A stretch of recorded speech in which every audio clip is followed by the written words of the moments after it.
Hey yo, welcome back. So we just got done doing some Golden Sun rando.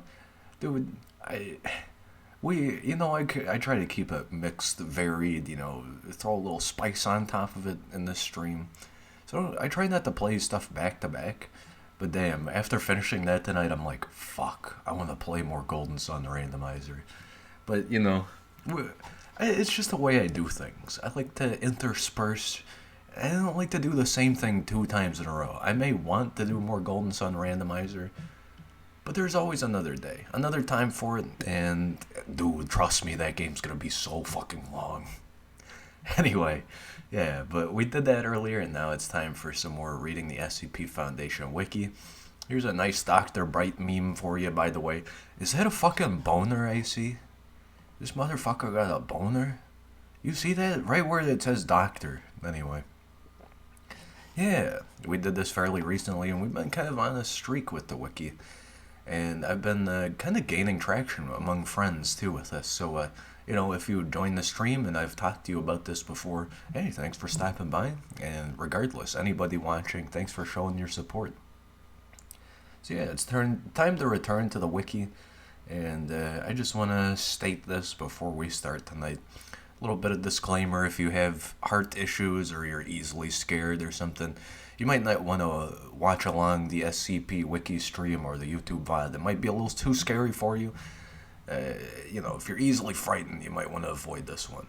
And we start by either random, or we read the random one at the end, or we have a little bit of structure, and we also read sequentially. So yeah, like I said, we're starting on 91 and reading all the way through number 100. Kind of crazy to me that we've even gotten to this point. But it's only 10 episodes. It's not that deep. Watch, whenever we get to 5,000, then it's going to be a big deal. But yeah, another disclaimer, not so much of a disclaimer, but not everybody has this preference, and it's my damn preference, so I gotta let you know in advance. I do play music from my personally curated playlist of video game tracks.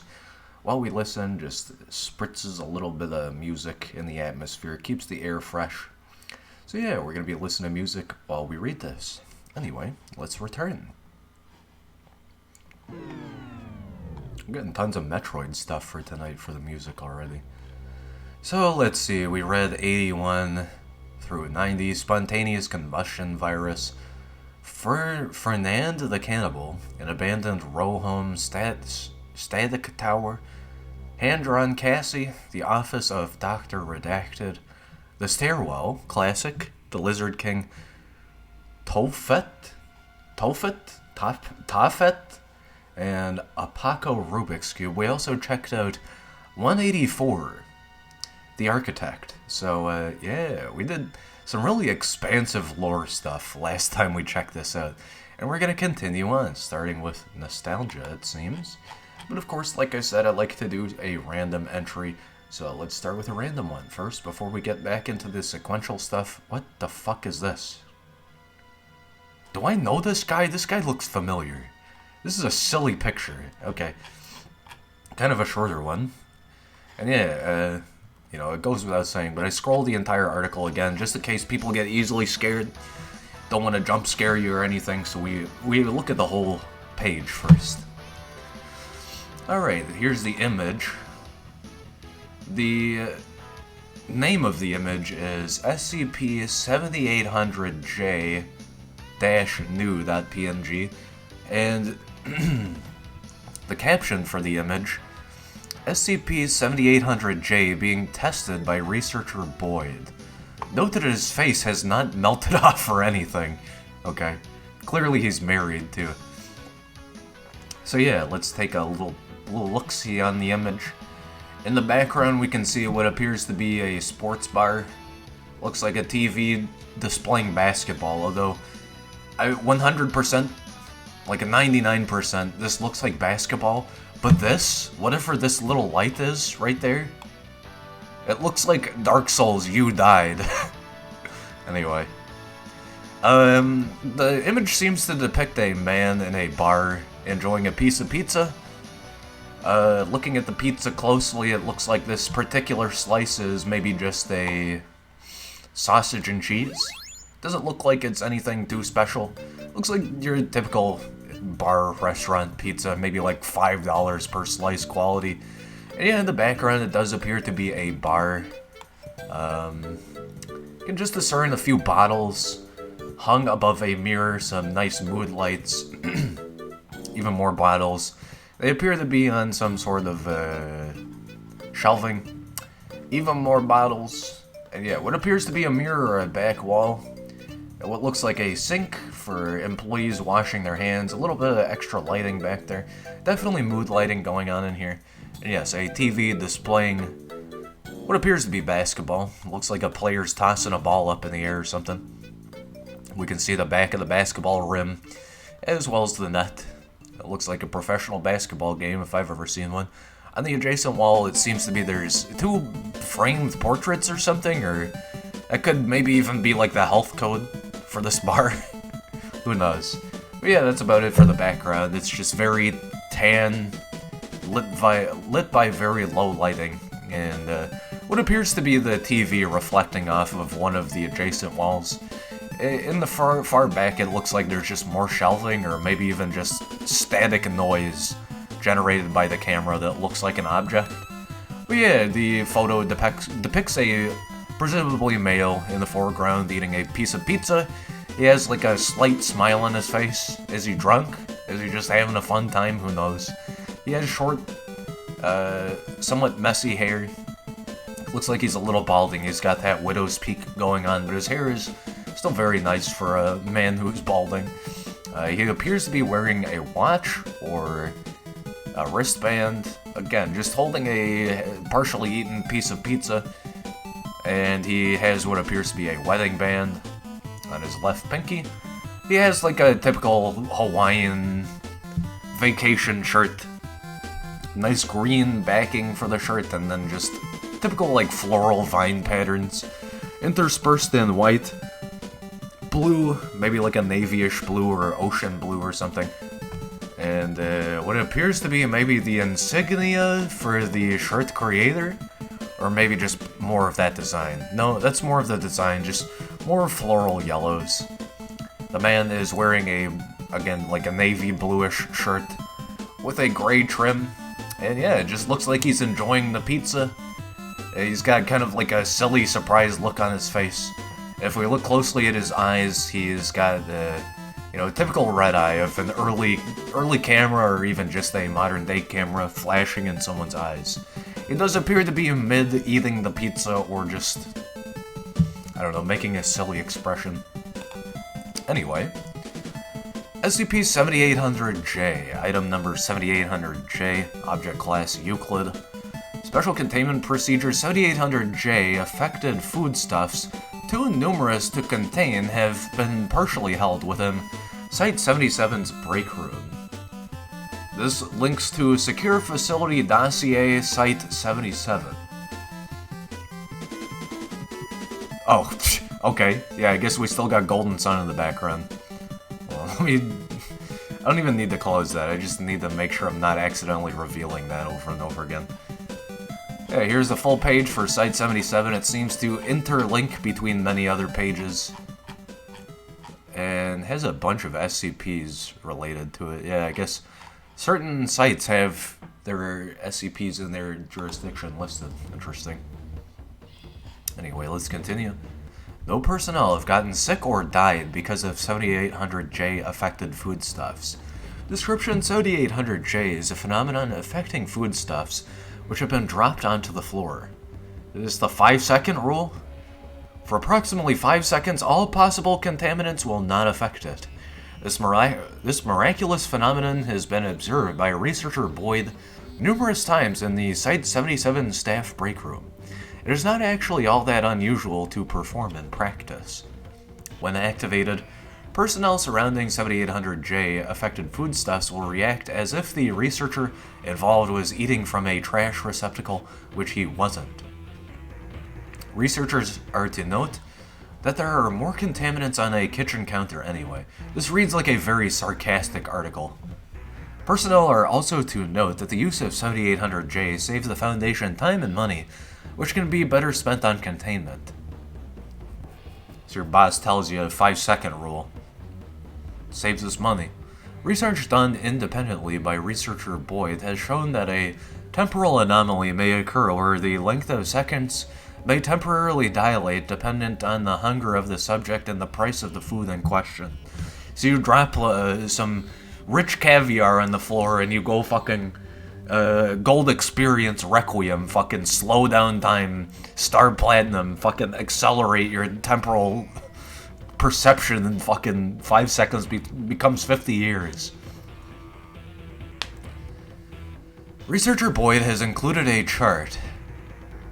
So the caption for the chart image says SCP-7800J research data is a typical mathematical chart and seems to depict on the x-axis 2 bars, one larger, one smaller, researcher Boyd's disposable income versus price of calzones, with the greater overall x-axis describing price of calzones, and the y-axis designated researcher Boyd's salary, starting at 0 y-axis and increasing to 240 at the absolute maximum of the y-axis depicted in the graph. The name of the graph is called SCP-7800J Savings by researcher Boyd.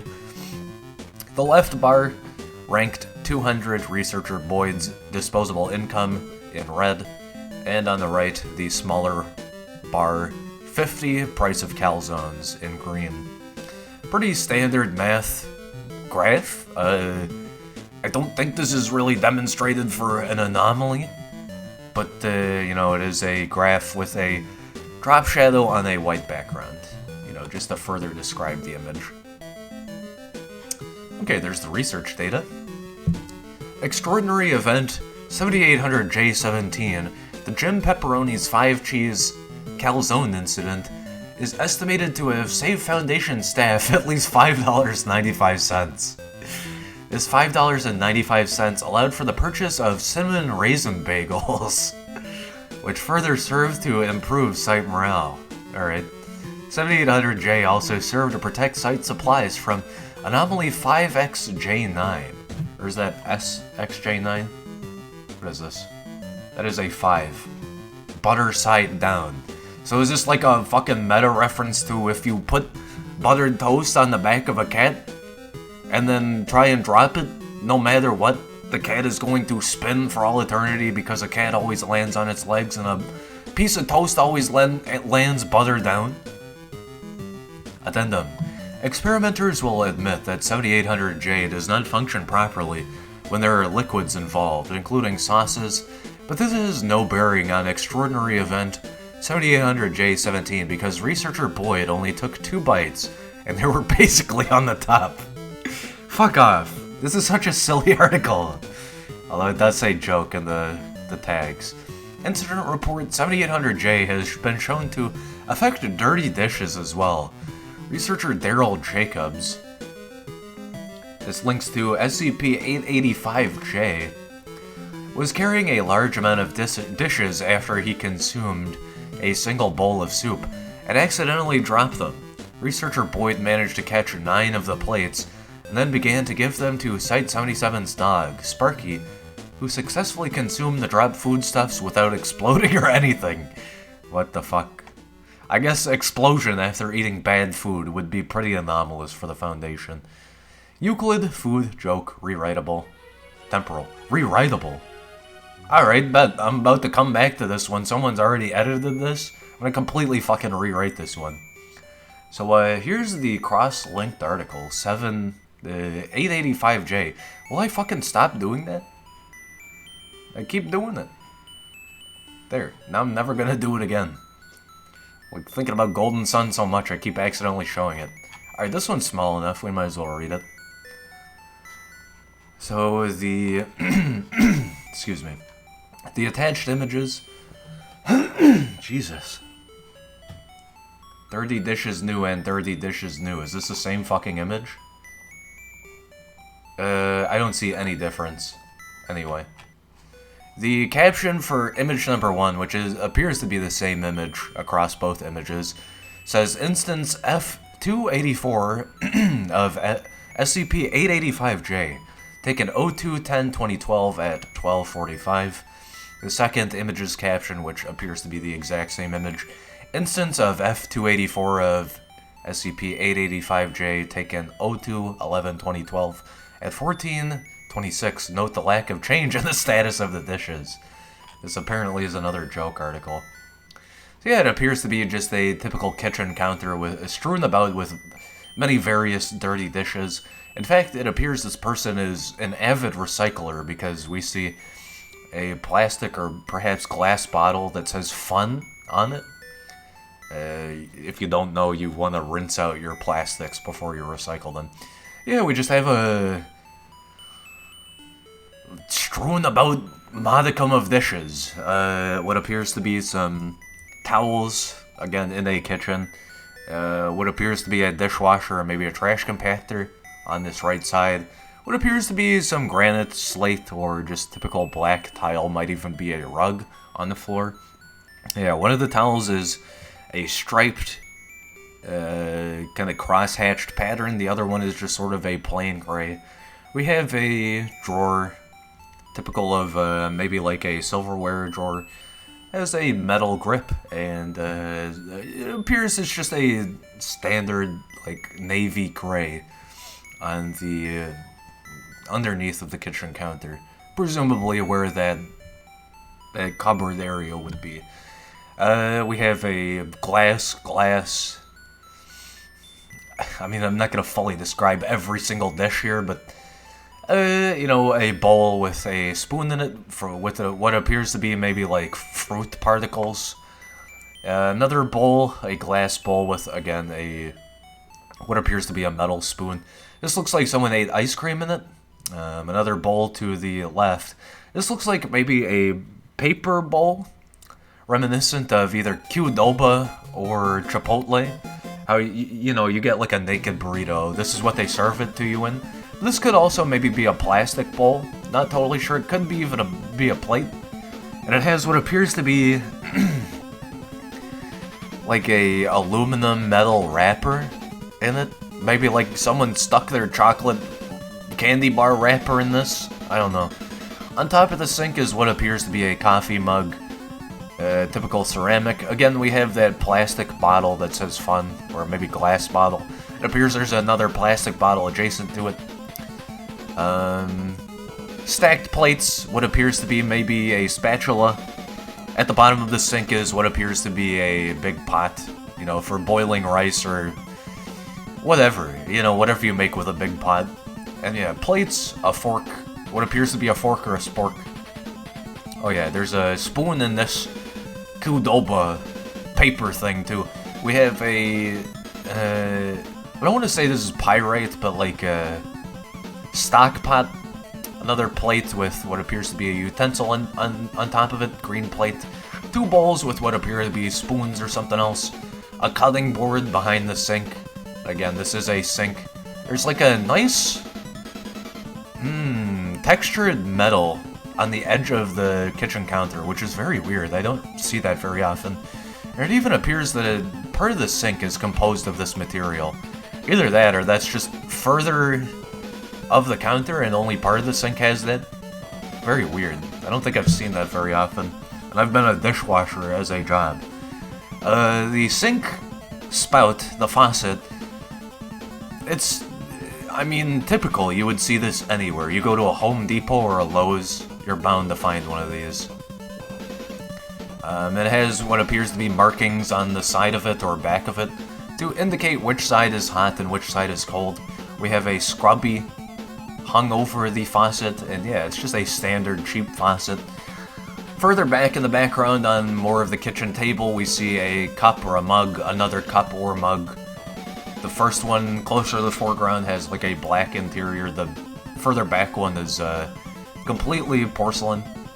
Even further back, we have what appears to be bags of maybe detergent, potentially, or just cleaning materials in bags. Maybe it's just spare plastic bags that this person uses in cooking.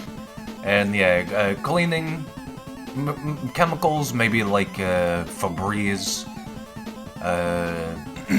sanitizer or something, and dishwashing liquid.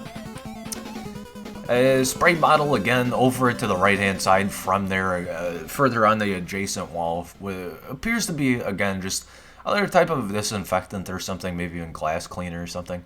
We have what appears to be oil. I don't know why you would keep that near your cleaning products. And, again, another container, a bottle.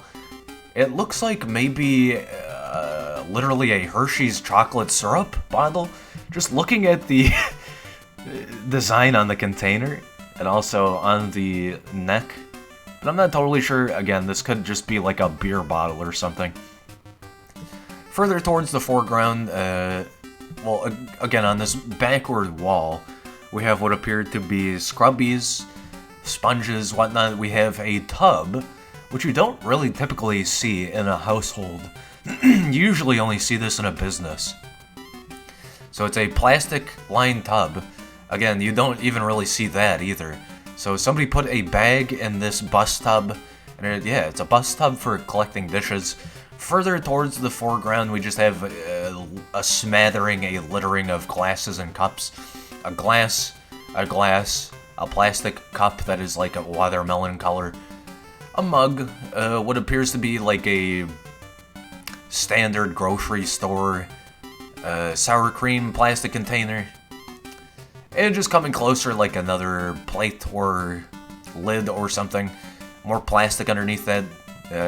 I don't know what this is. Further plastic, another sponge or something, and again a cup. And as we get closer, it appears to be like a lid. Another plate, a Tupperware container, one's blue, one's white, one has food particles visible in it. And what appears to be a typical stock pot cover, or a convection lid, just a glass metal-lined lid for cooking with, what appears to be a Teflon pan, and even further, silverware. Alright, dirty dishes new.jpg. I put way more effort into that than I have for some of the more advanced SCPs. Anyway, item number SCP-885-J, object class Euclid. Special containment procedures. At present, 885-J is located at Site 13. Oh yeah, I forgot to mention in the background of this image, on the tiled kitchen walls, is the reflection of the light. Anyway. At present, 885-J is located at Site 13, although Foundation personnel speculate that there may be additional instances at the residence of researcher Jacobs. Investigations into how an actual human being could live like that are ongoing. This already reads like a fucking joke. Attempts to end the phenomenon through direct communications with the source have repeatedly failed. Individual instances of 885-J may be temporarily prevented by enactment of Protocol Lambda 8, revoking Jacob's break room privileges until he stops leaving his dirty dishes everywhere. Or Delta 9, leaving Jacob's dirty dishes on his desk until he gets the message. Should event Zeta 4, Jacob's cleaning up after himself like a human fucking being, occur, SCP-885-J is to be considered neutralized. However, this eventuality is seen as being highly unlikely. Yeah, this is like my best friend. Like, he's got his family on lock, him and his wife fucking max on paying the bills and whatnot, but he's always got a fucking dirty sink of dishes. I hate that.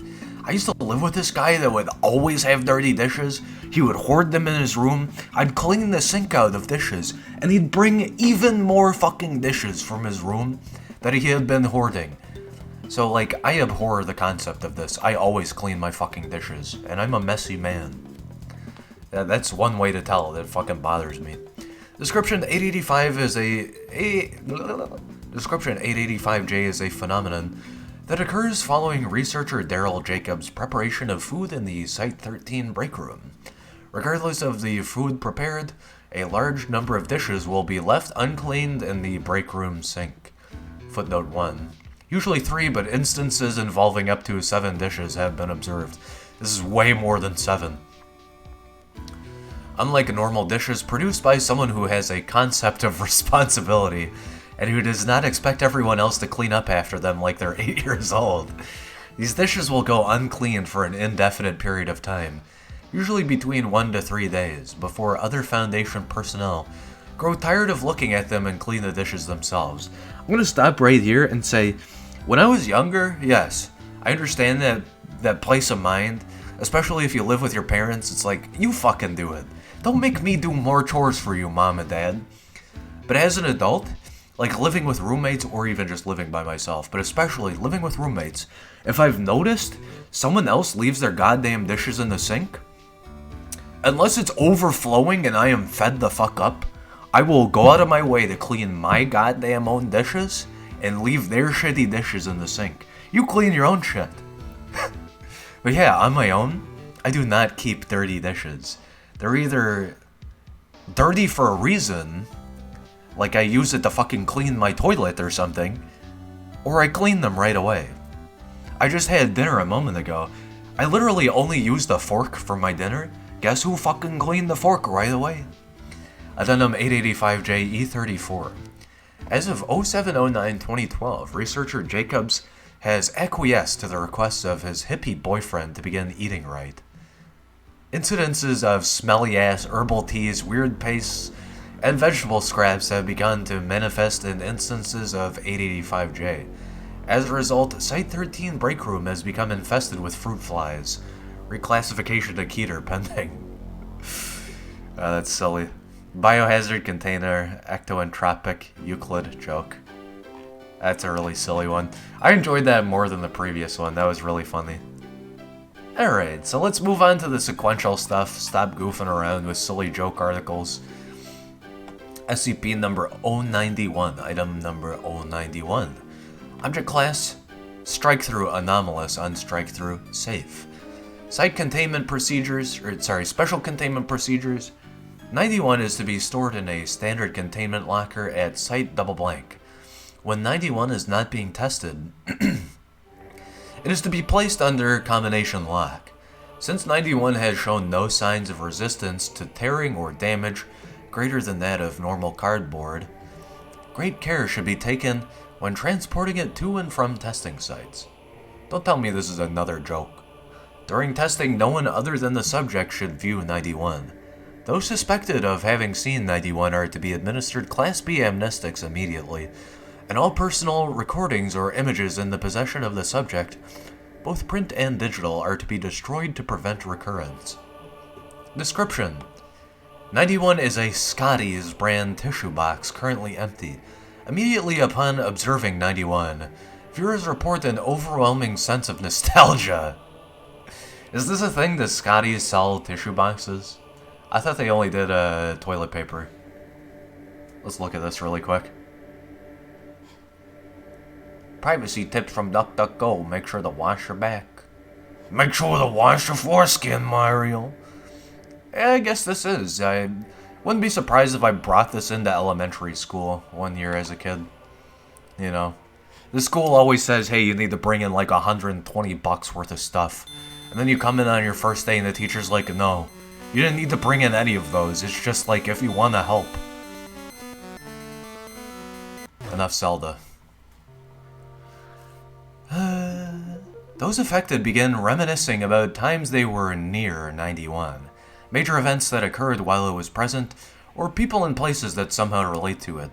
So even on 91, we're getting references to companies and stuff. Cool. 91 was originally recorded as an anomalous item and sent to Reliquary Site-44, until one of the members of the recovery team, Assistant Researcher Blank, while viewing a recording of her wedding from 1990 single blank, noted 91 in the background of the film, and noted a strong flood of nostalgic memories attached to it, including memories of 91 at the wedding itself, memories of 91 at the reception, memories of 91 during the honeymoon. What, do people only buy Scotties whenever they want to have good memories? A further interview with Assistant Researcher Blank's ex-husband demonstrated that he too remembered 91 in all of those places and situations, again noting strong feelings of nostalgia and fondness for it. Why? It's just fucking... Bro, I'm the type of guy I only blow my nose if I really need to, otherwise I sniffle until the problem is solved. I have never associated nose tissue with being nostalgic. He too remembered 91 and all of those places and situations, again noting strong feelings of nostalgia and fondness for it. Further investigation found that several people who attended the wedding remember 91 being there and the emotional effect. Oh god, Scotty's affected me so much, bro. Others were asked to describe the wedding itself without being informed of 91. In these cases, they described the scene without including 91, until they were questioned about it directly. At that time, they immediately underwent the same previously observed effect. Nope. The only nostalgic thing I can think of is literally grade school, and I don't think I had Scotties. It was probably something else, like Puffs. Continued testing under other situations has continued to produce similar results. Administration of amnestics has proven ineffective at stopping the effect if the subject is allowed to view an image or recording of 91.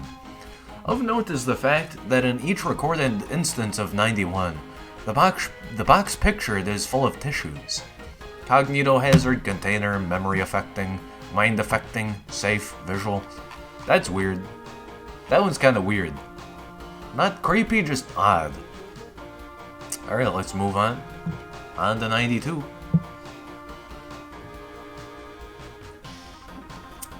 This has a couple of links. Yeah, the name's Link. 92, item number 92, object class safe.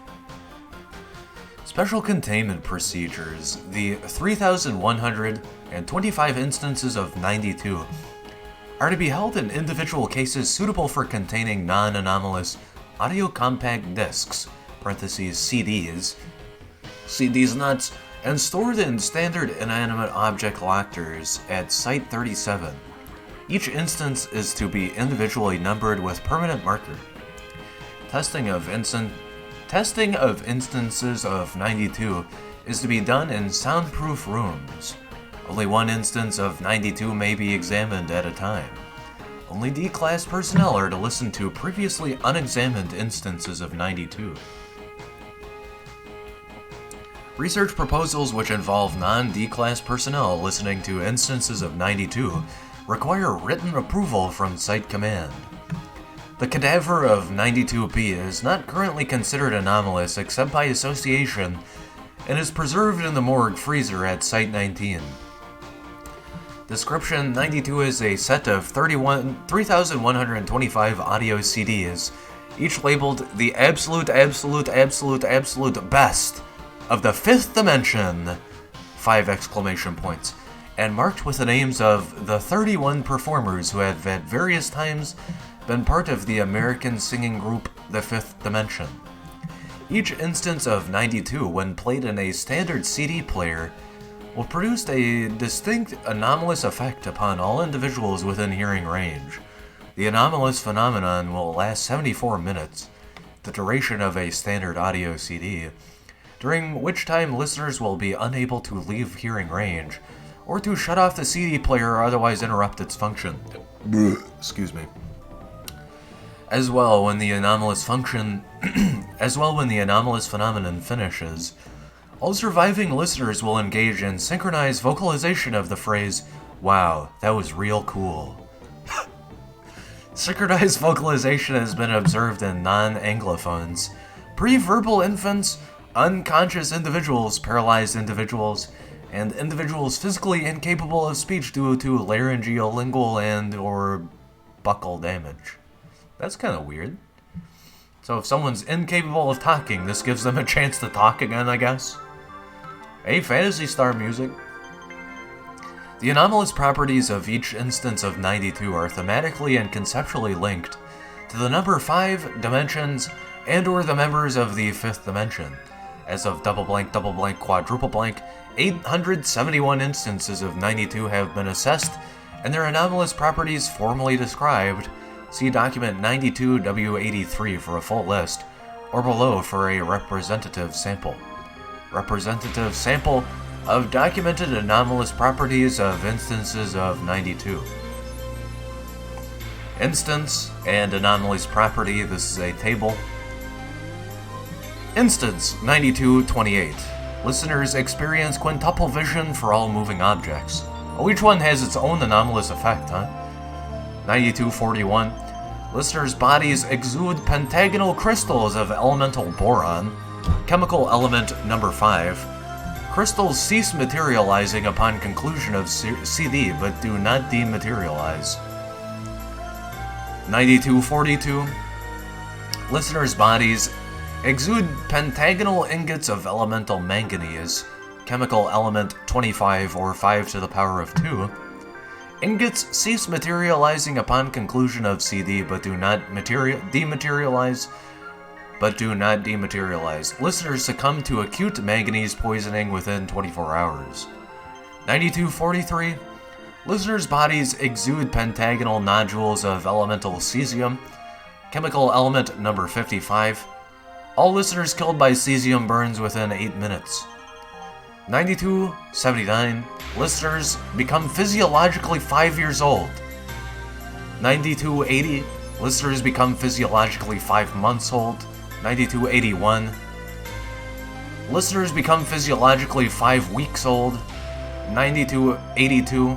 Listeners become physiologically 5 days old. Where's my 5 minutes old, 5 hours old, 5 seconds old? When's the next Metroid session? Pretty soon, actually.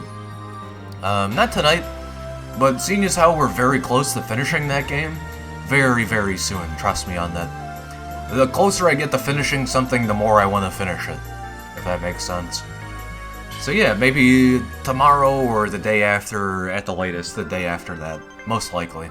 I mean, it's only going to be like a 2 or 3 hour play session, so we'll have more time to play even more than just that night. So yeah, definitely very, very soon.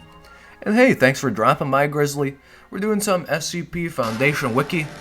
You don't want to miss it? Well, if you want, either join the Discord and I will notify you via Discord. Follow the Twitter, you'll see a notification for when I go live.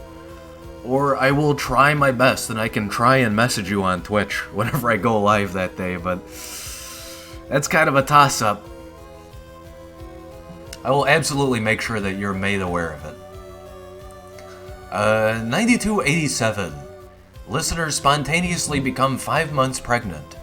Pregnancies spontaneously miscarry upon conclusion of CD. In initial tests, all male listeners succumb to massive internal hemorrhaging within 10 minutes, as do 3 female listeners. Surviving female listeners succumb to organ damage within 4 days.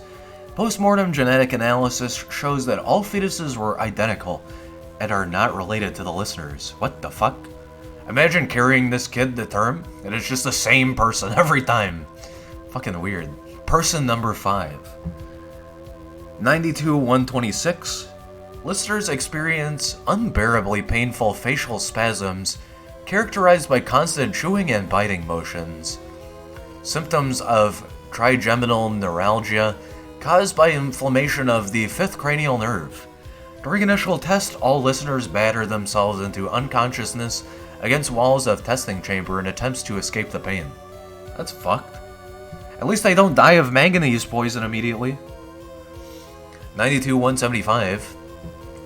Listeners' bodies are pentasected radially, producing 5 disconnected segments which remain alive and mobile. What? It doesn't even say anything about them expiring upon the CD finishing, so I guess they just survive after they're pentasected. 92-176. Listeners' bodies are pentasected laterally, producing 5 disconnected segments which remain alive and mobile. That's fucking creepy. 92-177. Listeners' bodies are pentasected longitudinally, producing 5 disconnected segments which remain alive and mobile. Yeah, Grizzly, if you want to join the Discord, just remind me, or I'll remind you whenever I go live with Metroid Fusion next time. But I'm sure you'll be here next time it happens. We could probably work something out in private too if you really, really want to show up to it. This is not that big of a deal to me though. And by the way, the video, whenever I'm finished with it, will be up on the YouTube VOD channel, so God forbid if you do miss it. I mean, I'm not expecting you to show up, but I know you want to see it. If you miss it, it'll be on YouTube as a VOD, so you'll at least be able to see me play to the ending of Fusion. 92-178, listeners' bodies are pentasected axially, producing 5 disconnected segments which remain alive and mobile. It's kind of weird that the pentasection only occurs 4 times, not 5 times. 92-200, listeners are teleported to a site on the surface of Himalaya? 5th most massive moon of Jupiter. Okay, I thought it said Himalaya for a second. Listeners are teleported to a site on the surface of Himalaya, 5th most massive moon of Jupiter, 5th planet from the Sun. Listeners are returned upon conclusion of CD, but succumb to the combined effects of hypothermia, hypoxia, and radiation poisoning within 3 hours. Wait, so they survive long enough? What the fuck? Footnote 1. Requests have been made to use 92-200 to send exploration teams equipped with environment suits to Himalaya. Approval is pending. Yeah, that sounds cool. That's some good prognostic research capability there. 92-256.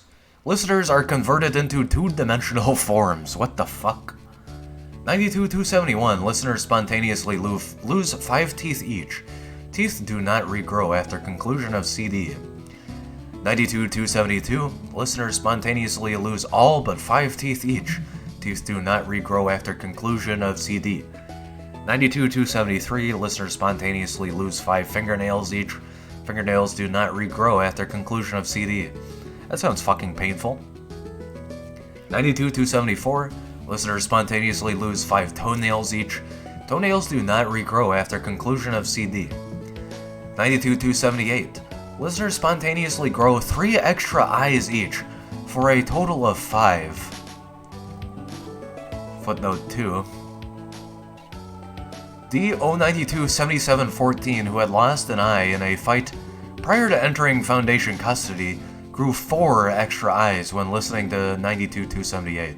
So it has to be functioning eyes. Interesting. Extra eyes do not dematerialize upon conclusion of CD.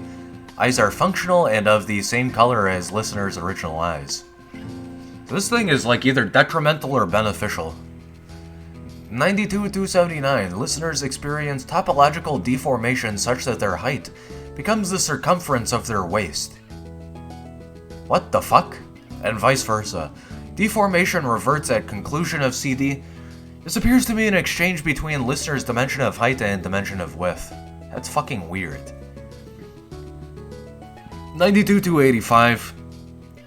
Listeners sneeze 5 times per minute for the duration of the CD.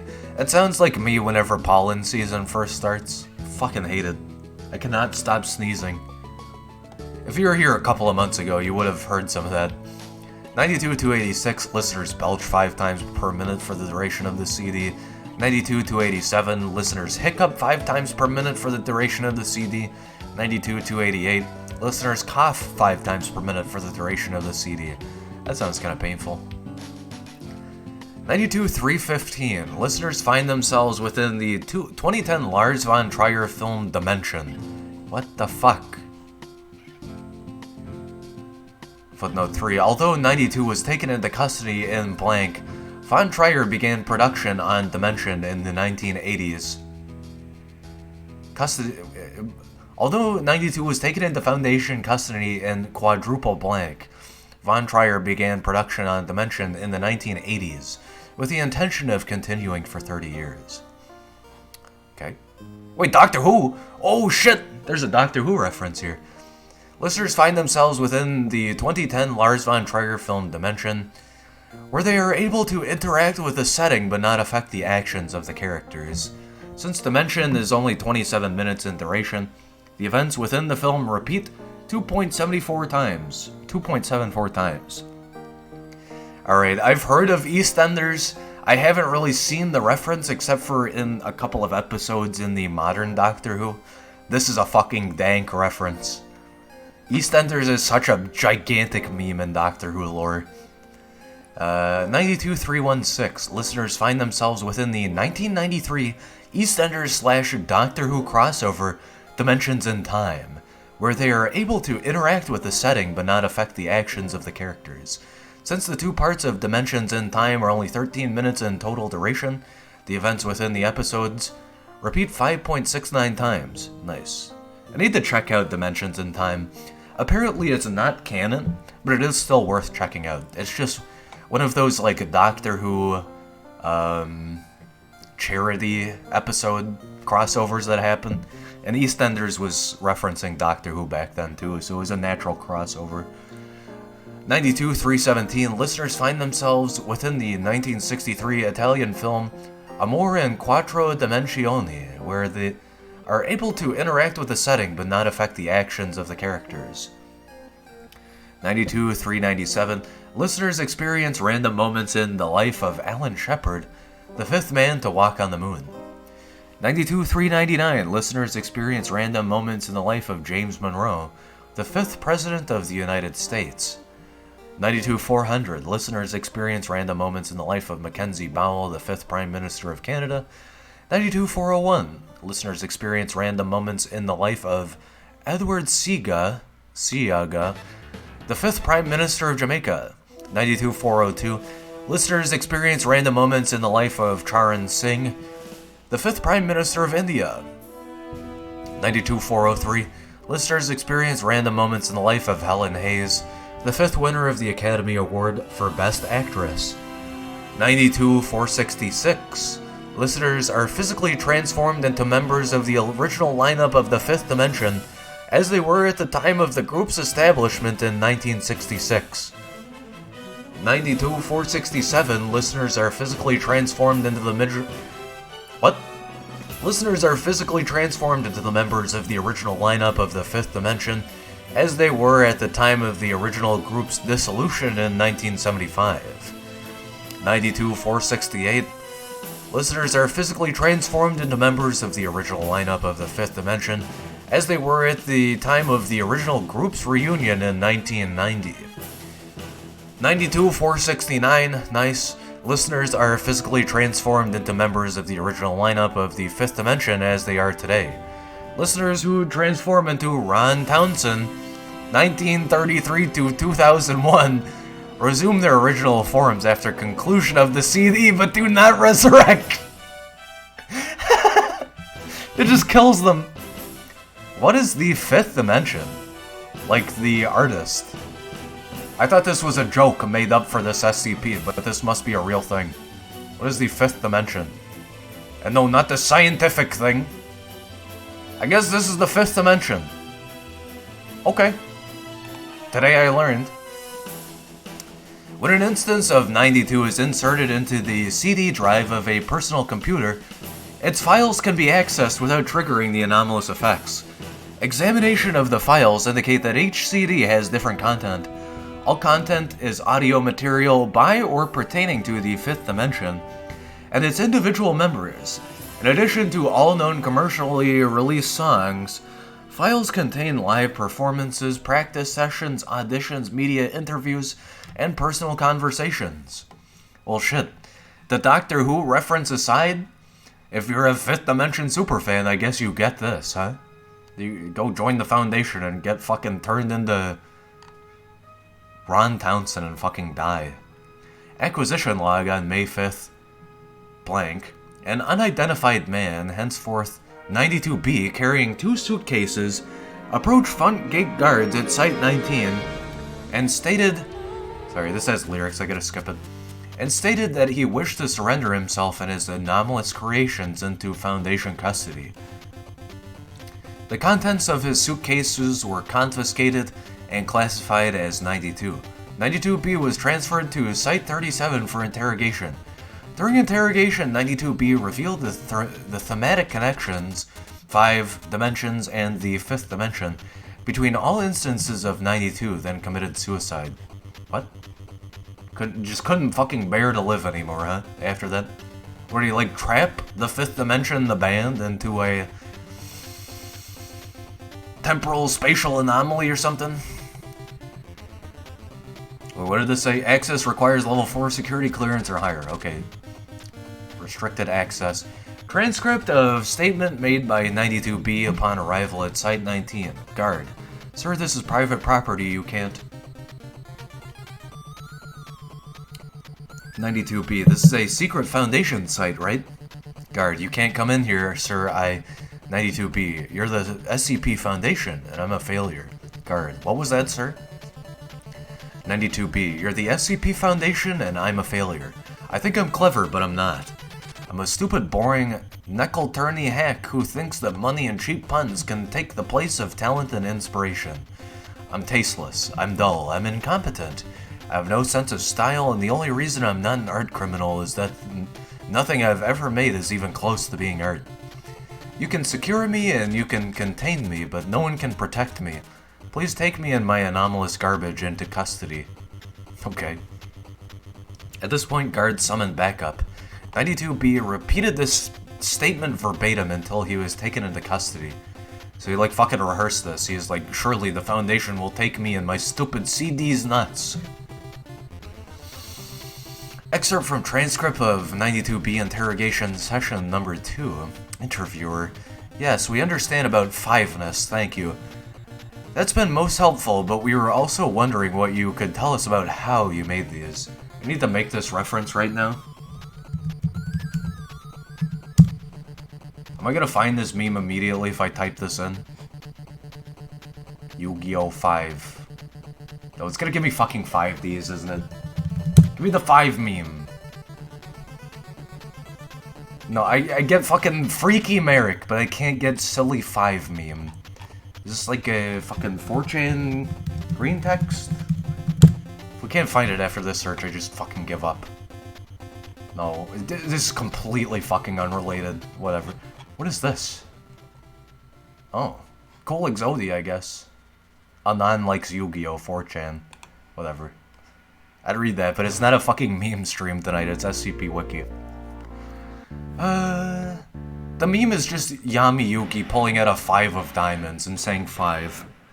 92B, I just wanted to be cool, you know, I really did. I thought, well, I had my inheritance and my collection, and there was the estate and the abandoned museum, and so much of the stuff went together, and it wasn't that tough, and look, my ideas were better than yours, they were. I know they were. No, they're not. Nobody's impressed by a stupid facile wordplay. It's not even good wordplay, it's kindergarten level paranomasia. Oh look, 5 dimensions, what other things can you think of that come in 5s? I'm worthless, I'm worthless. Interviewer, better than my ideas? 92B, there's no deeper meaning to what I did. It's all just superficial Potemkin village crap pumping imitation shit into the river of human achievement. It's Stein's fucking Oakland. And I don't even fucking understand those fucking illusions. I'm an uninspired wannabe. I'm boring. I'm a useless hack with no fucking imagination. I've wasted and ruined miracles. I've squandered so much raw material that better people could have done so much with. I'm not cool. I never will be. I'm really sorry about the mess. These aren't my arms. At this point, 92B seized his own head with both hands and ripped it off his neck, killing himself instantly. What the fuck? Is he like a time traveler? He inherited the 5th dimension's money? And he like made some 5th dimensional bullshit about the 5th dimension? And he's like, well, I suck. I'm not really that good, honestly. Are we cool yet? Auditory cognitohazard compulsion, extra-dimensional mathematical media musical, recording, rewrite, safe, telekinetic, transfiguration. Alright. That one was kind of just out there. I appreciated the Doctor Who reference, but aside from that, it's like very obtuse, very weird. At least they gave me a table so I could read it more easily. Alright, here's 93, item number 93. Object class Euclid. Special containment procedures, see testing document 93T1 for outline of testing conditions. 93 must remain on a mirror at all times and under video surveillance. Admittance into the area of 93's containment must be authorized only with proper video recording and subject retrieval procedures in place. Any attempt to use 93 outside of an approved test will be dealt with severely, up to and including termination. Description: 93 is a primarily red disc, carved from a stone composite resembling cinnabar, with circular engravings and unknown symbols carved at 0.5 centimeters depth around the entire object. Deeper cuts are present on 93 with a depth of 1 to 1.5 centimeters. 93 is a 7.62 centimeters in diameter. I keep seeing words that are not there. 93 is a... I did it again! 93 is 7.62 centimeters in diameter and fits comfortably into most palms without abrasion. 93 will change hue when held by a living individual. What is this, a mood rock? The colors taken by 93 are still being researched to establish a link. Current belief holds that the changes depend upon regrets carried by the holder. If 93 is removed from a mirror and not held by a person, it will seek out the nearest mirror-like substance. 93 has been observed to travel in the largest possible circle while rolling, building up phenomenal speed. I just remembered I was recommended to check this one out by my friend in the Grotto Discord, so they'll be happy if they see this one. They said this is one of their all-time favorites. The mechanism of this acceleration is currently unknown. If an obstacle is between 93 and the nearest mirror-like If an obstacle is between 93 and the nearest mirror-like surface, it will use this momentum to punch through the obstacle and continue on its course at this speed. It will only stop when a mirror-like surface is contacted. Despite tremendous impact velocities, no damage will be dealt to 93 or the mirror. Additional notes: no records exist to clarify the nature of 93's discovery or the presence in the Foundation. See 93 OD. Since no records exist explaining 93's method of containment, a test procedure was initiated to establish why mirrors must be used to contain it. The results of 93 T1 led to the discovery of living beings holding 93 being able to move through mirrors, and the series of tests in 93 T2 to ascertain the destination reached through this travel. Is this a JoJo reference? 93 original documentation. I thought this was gonna be a button, but no, it's just a neatly contained little block bracket. Item number 93, object class Euclid. Special containment procedures. Item 93 is to be kept on a silver-lined mirror on a 0.3 by 0.23 meter parentheses 1 foot by 9 inches pedestal at least 1.22 meters parentheses 4 foot off the ground floor in containment cell block blank. Object is not to be contained in areas exceeding 3.66 by 3.05 meters, parentheses 12 by 10 foot, nor placed on mahogany, pine cherry, or aluminum pedestals above or below level 1 of containment cell block blank. Object can be handled safely, albeit gently, without consequences. Tests and consequences thereof involving containment conditions can be viewed in Section B, 35.1 of the attached report. Description: object was found on the shore of the Red Sea, 30 January 1968, emitting a low sigh and a dim blue gleam. Its color has since turned into an orange mix of red, only emitting a hum of varying volume whilst in the presence of female examiners of ages between 34 and 41. 93 resembled the documented blue for 54 to 34 at 1 to 20. Okay, it's giving me a ratio and a time, that's what confused me.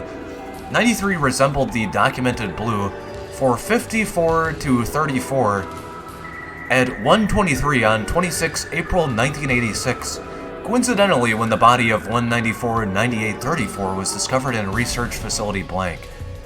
Balls napkin, undefined, at bren, hello, if you need real free and high quality services, increase your viewers. Hey, buddy Balls Napkin, thanks for the first chat message, thanks for showing your support, but that's gonna be an instant ban. I'm sorry, but we just do not support sales of views and followers links in the chat. I don't even think you linked anything. I think Automod called the link immediately. Yeah, it goes without saying, but I have to say this every time it happens. Please don't spam post or even reference real websites that promote followers or view sales, I'm just never going to do it. It's against TOS, and you're being a menace in my chat by posting that shit. So, bye-bye, Balls Napkin. I'm gonna dox you, because you posted that shit. BALLZ Napkin. For, spamming that bullshit in my chat. Bye. If you want to appeal your ban, by the way, come join my Discord. The link is in the about section on Twitch, Balls Napkin, because I see you're in my Twitch chat. You'll probably be capable of clicking my Twitch about. If you want to appeal your ban, come and join the Discord, but I really doubt you're going to appeal that ban, seeing as how you're spamming view-buying links. Anyway, let's continue on. Ties between 194, 9834, and 93 remain inconclusive, and effects of prolonged exposure to 93 remain unknown except for infrequent reports of periods of calmness and, in the case of 242-0049, as periodic waves of depression, loss of balance, and thoughts of suicide. These feelings have reportedly not exceeded 11 days in duration. Objects seem to react to the presence of 242-0056 by turning light violet for no more than 209, as documented on 12 March 1993. Effects of this reaction remain unknown. Additional notes: origins of 93 remain unknown, and documents of recovery of 93 have since been destroyed in a fire in Research Facility Blank, 09 December 1989. Reports on the feelings of researchers who have handled 93 have remained inconsequential since 19 April 1995. So yeah, I just want to go ahead and sort of talk about that really quick. I'm not mad about this. It is just my policy on my stream. Please don't come in and spam like view bots, follower purchasing websites, whatever. I honestly find it funny, and I will gladly ban anyone that seriously does this. If you do it as a joke, I might time you out if I think it's a legit thing. But if you joke about it, it's probably not going to be a problem. Just don't do it for real. Don't promote sales of followers or views or whatever. It's so stupid. Anyway, yeah, not genuinely mad. I just think it's funny as fuck, and I want to address it. 93 T1 Containment Test. Testing of 93 against conditions set forth for existing containment procedures to assess viability of continuing such containment. Beginning with changing the type of mirror used as a position of rest. Mirrored surface, brass frame, retail grade mirror. 93 rests without activity when placed on the mirror. This test alone removes the need for costly silver or wooden containment systems. Standard grade table. 93 turns upright and begins to roll across the table's surface in one direction, making a U-turn and rolling to the other, completing an oval shape and repeating this action until a mirror is brought into the vicinity of it, at which time 93 rolls toward the mirror and lays flatways against it, sliding toward the center. It is noted that despite the grainy feel of 93, it does not mark the mirror in any fashion while moving across it. This is pretty cool. I like the fact that it allows people to traverse the mirror realm. 2 mirrors at either end of a standard grade table. 93 gravitates toward the closer mirror regardless of orientation, and makes no distinction between different types of mirrors, favoring a factor of distance above all else in choosing the mirror to move to. A mirror held by a person and moved around. 93 follows the mirror as it moves, gaining speed until a maximum velocity of blank is reached. How fucking fast does this thing go? At any velocity, the impact of 93 against a mirrored surface results in no damage to either object. How about the scientists holding onto the mirror? They receive, like, the inertia of the object hitting the mirror? They get fucking blasted to the floor? A person holding 93 placing it on the mirror. This test was accidental, the result of one of the staff tripping another after some debate about who would be covering the lunch tab. What the fuck? This is not even a joke. This is not a joke article, and I feel like it's a joke now. As a result of the behavior of the researchers, it was discovered that a person holding 93 and placing it against the mirror will in fact move into the mirror. Addendum. Containment testing discontinued after establishing that 93 requires only a mirror to rest inert. Testing on human interaction with mirrors while holding 93 authorized by Dr. Blank. Is that a Dr. Bright reference? 93 T2 mirror test. God, I fucking love Phantasy Star Online music. Is so fucking good, dude. It's so fitting for this stream, too. 93 T2 mirror test testing protocols. Subjects testing 93 must wear a Class 3 buckle harness strapped to the chest and attached to a tension pulley system allowing for 300 meters, roughly 1,000 feet, of movement. Additional spools may be added to extend movement if necessary. The clasps connecting these spools must be high grade and capable of withstanding applied force of 0.2 tons. So what is that, like roughly 400 pounds or something? I forget what a ton is. I had to, for a job interview, which I did get the job, I had to do a math packet for the interview. And one of the things was like high-level fucking physics with lifting literal tons of force. It was so weird, but I got full marks on that one particular answer, despite not knowing very high-level physics. I used rough approximations, so I didn't like flesh out the math. I just used approximate math, but I think they were satisfied with my end result answer, which, you know, that was an ego boost at least. I appreciated that. Additional spools may be added to extend movement if necessary. The clasps connecting these spools must be high grade and capable of withstanding applied force of 0.2 tons. A field kit containing the following should be standard issue for testing of 93. 1(1) wrist-mounted light source with 3 hours lifespan, and additional power sources providing up to 6 additional hours. 4 0.5 liter water bottles with water.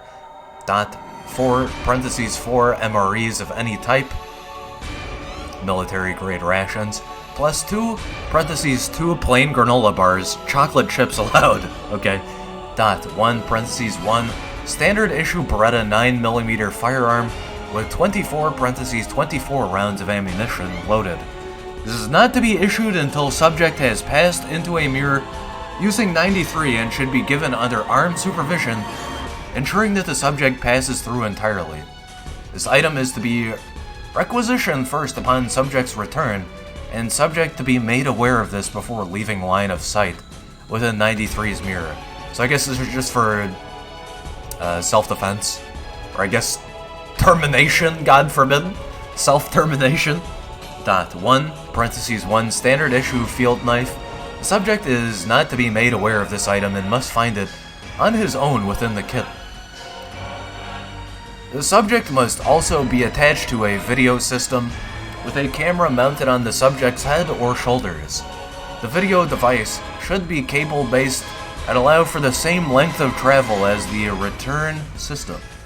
Wireless cameras have shown mixed results and should only be used in testing conditions where 93 is a currently known color. New colors must be tested using wired feed. During testing, the color of 93 must be recorded, as well as history of the subject in terms of their incarceration, to identify how 93 determines the color to assume. A link appears to be connected to guilt or a lack thereof in the subject's psyche. The attached test results should be read in order. 93 blue test. What? These are all separate fucking articles. I don't think I'm gonna read all of that. The following data has been classified. Personnel requesting this data must read all declassified test data and have the approval of 2 Class 4 personnel. 93 recovered materials. Again, this is an additional link. This is a supplemental article. Yeah, there's no fucking way I'm reading all of this. No fucking way.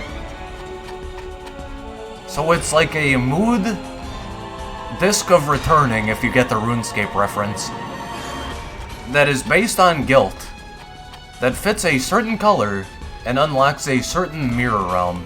Yeah, there's no fucking way I'm reading all of that.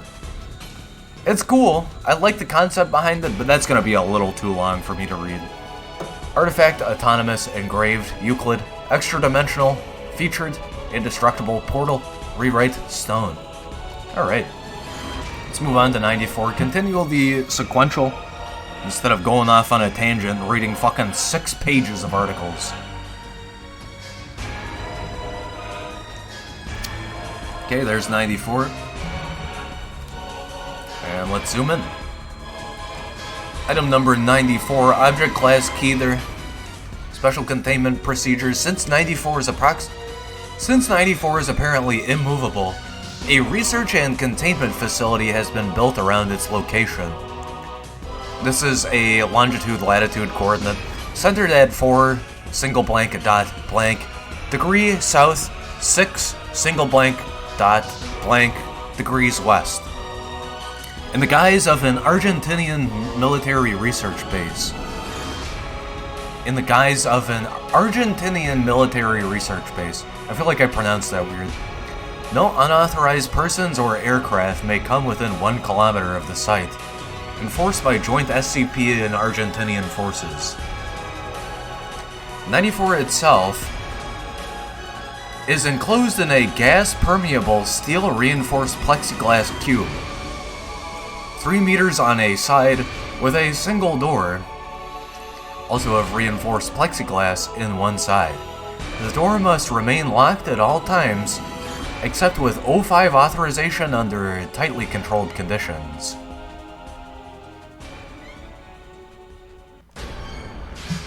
This cube is kept in the center of a 20 meter by 20 meter room, accessible with level 4 authorization.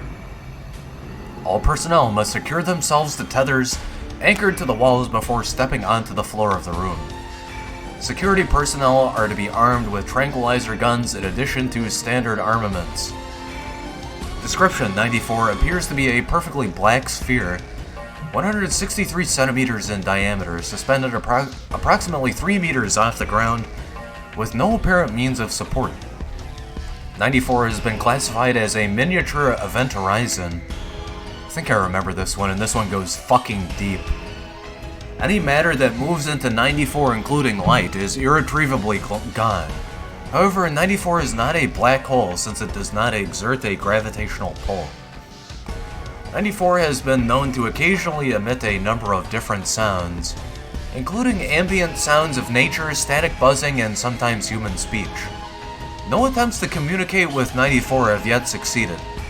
It is unknown whether these sounds come from 94 itself, from something or things inside of 94, or from some area that connects through 94. A small percentage of persons appear to be drawn to 94 because of the sounds it emanates. I don't think that's anomalous, that's just typical. 94 was discovered in 1920 single blank in the Chubut province of southern Argentina, and at the time was estimated to be 20 to 25 centimeters in diameter. Analysis of historical records indicates that the diameter of 94 doubles in size approximately every 31 years. Okay, so it could be hazardous to the universe as a whole. Primary research activities on 94 are concentrated on finding how to stop or reverse its growth without inducing cataclysmic failure.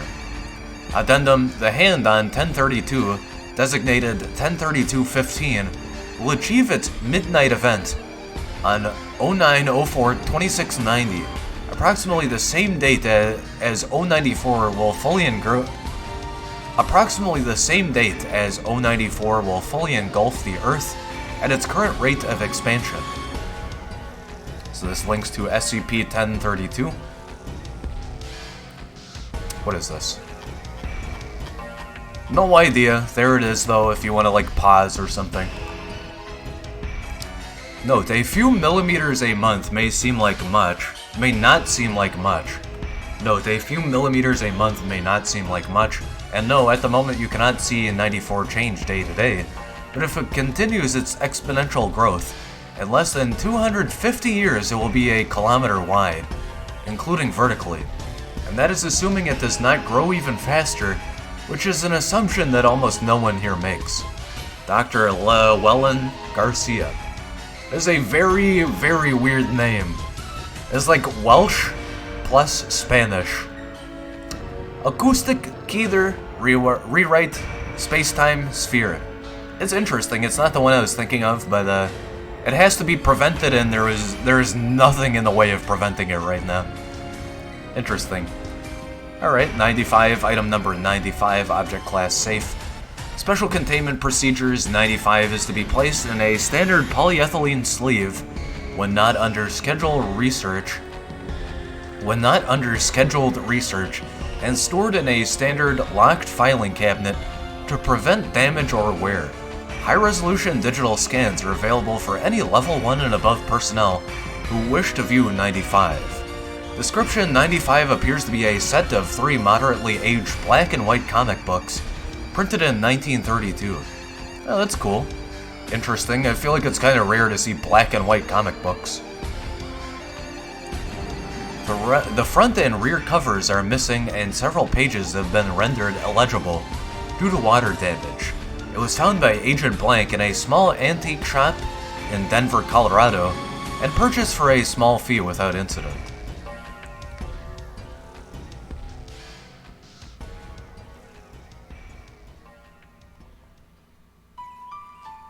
The owner of the shop had apparently not read the item past the publisher's date on the first page. Forensic inspections of 95 have revealed it to be genuine, though completely unremarkable save for its content. It is printed on cheap pulp paper and inked with dyes common to other publications of its era. The publisher's stamp indicates it was produced by Future Funnies, a company operating out of the town of Purple Lake, Ohio. All research and inquiries thus far have shown both the company and the town to be completely non-existent. So this is from the fucking future, huh? The comic itself is a pulp science fiction story entitled The Atomic Adventures of Ronnie Reagan, featuring a lead character bearing an unmistakable resemblance to former United States President Ronald Reagan. Oh, that's silly. Each story opens with a large panel reading, "In the far-fetched future world of the 1980s, only Ronnie Reagan can save the day." It appears to follow an episodic format with one self-contained story per publication. The 3 stories are briefly described below. Ronnie vs. Space Admiral Carter. This story pits planetary governor Ronnie Reagan and his sidekick, Space Major Herbert, against the titular Space Admiral Carter as they both vie for the position of Space Marshal. The events loosely follow the events of the 1980 presidential election. Space Assassin. This story follows a character named Spaceman Hinckley as he prepares to assassinate Space Marshal Reagan. He manages to catch Reagan by surprise and wound him with his Devastator Ray before being subdued by Reagan's soldiers. The events obviously refer to the 1981 assassination attempt by John Hinckley Jr. Jungle Planet. This story follows Reagan's attempts to create an army of robots on the jungle-covered planet of Nika in order to protect it from the evil sand bandits. Okay. It's like a future reference. We'll eventually go to a planet named Nika. Although Reagan is told that he will lose his command if he interferes with the events on planet Nika, he sends his lieutenant, Space Colonel West, to secretly build a force under the cover of the jungle. When their plan is discovered, Space Colonel West publicly takes the blame and saves his superior. The storyline appears to be a simplified retelling of the Iran-Contra controversies of 1986. Possibly most interesting is the final page of each book, which advertises other stories published by Future Funnies. Investigation is underway to locate any surviving copies at once. The advertised stories are listed below. Space Major Herbert assumes command. Starman Willie versus the Space Succubus. Globe Walker and Sneak Attack. Barry Beetlejuice on planet Afgar. Diamond Donnie and Putting It on the Ritz. Diamond Donnie and Putting on the Ritz. Sky Marm Sarah of the Ice World. Klein Franken vs. Rocket Rush. Star Command Proton in a losing battle. The New Menace, Death to Mankind. This reads like Princess Remedy in a World of Hurt, Princess Remedy in a world of, or in a heap of trouble. I fucking love those games. Personal log of Dr. Blank, date 10/06/2004. I don't think I need to emphasize how important it is to recover any and all of the advertised stories immediately, the final two in particular. Star Command Proton in a losing battle and the New Menace, Death to Mankind. Artistic, document, predictive, safe. Very cool. It could be just the future comics that are sort of ragging on the past, and somehow some time traveler took them back with them. Or it could be predictive comics. Who knows? There's 96. Let's do a little bit more Phantasy Star Online music, shall we? I feel like it's so fucking fitting. It's both like future technology sounding EDM, and also it can get kind of fucking spooky sometimes. Item number 96, Object Class Euclid, Special Containment Procedures. 96 is to be contained in its cell, a 5 meter by 5 meter by 5 meter airtight steel cube at all times. Weekly checks for any cracks or holes are mandatory. There are to be absolutely no video surveillance or optical tools of any kind inside 96's cell. Security personnel will use pre-installed pressure sensors and laser detectors to ensure 96's presence inside the cell. Any and all photos, video, or recordings of 96's likeness are strictly forbidden without approval from Dr. Blank and 05 single blank. Description: 96 is a humanoid creature measuring approximately 2.38 meters in height. Subject shows very little muscle mass, with preliminary analysis of body mass suggesting mild malnutrition. Arms are grossly out of proportion with the rest of the subject's body. Oh, this is 96! We were talking about how I wanted to see this. Nice. Arms are grossly out of proportion with the rest of the subject's body, with an approximate length of 1.5 meters each. Skin is mostly devoid of pigmentation, with no sign of any body hair. Yeah, let's go ahead and take a look at this really quick, because I might make this the image for the YouTube VOD. I need Secret Laboratory version. You should know this if you've seen any stream of Secret Laboratory or know a popular Secret Laboratory streamer, or what have you. I mean, which image do I show you? He's just like a giant fucking freak. He's a screaming freak who has gigantic fucking giga-huge hands and large arms. He's emaciated, and he destroys fucking every door in his path. There's no way you're getting away from this fucker unless you run. And you run fast. He is fucked up. Yeah, I'm surprised there's no image associated with this, but anyway. There's a little context for you.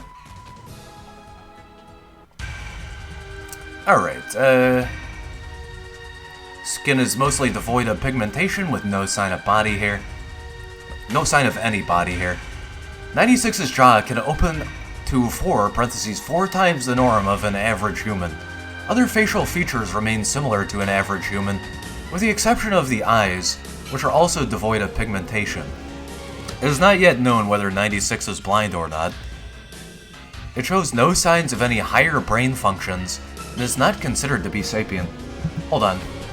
I want to open this back up. Oh, we disconnect from the internet? Nice. Good timing, I guess. Alright, hold on. We should reconnect in just a minute. I want to open this image back up because I think I was zoomed in whenever I looked at it. And again, we haven't really had many images for tonight's session, so I want to at least ensure that I have some picture for the YouTube VOD icon. Alright, we're back on the internet.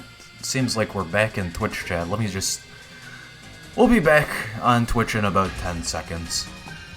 Let me go find this really quick. This is the perfect interim period to pull this back up. I love the forest tracks. I mean, to be fair, I love so much of Phantasy Star Online Episode 1 and 2, but goddamn. There we go. There's the full image of 96. Are we back? Alright, we're back online. Back on Twitch. Holy shit, am I lagging the fucking back. I don't know what's up with my internet tonight, but we're not going to go too much longer, so you guys won't experience the pain of lag much longer. 96 is normally extremely docile, with pressure sensors inside its cell indicating it spends most of the day pacing by the eastern wall.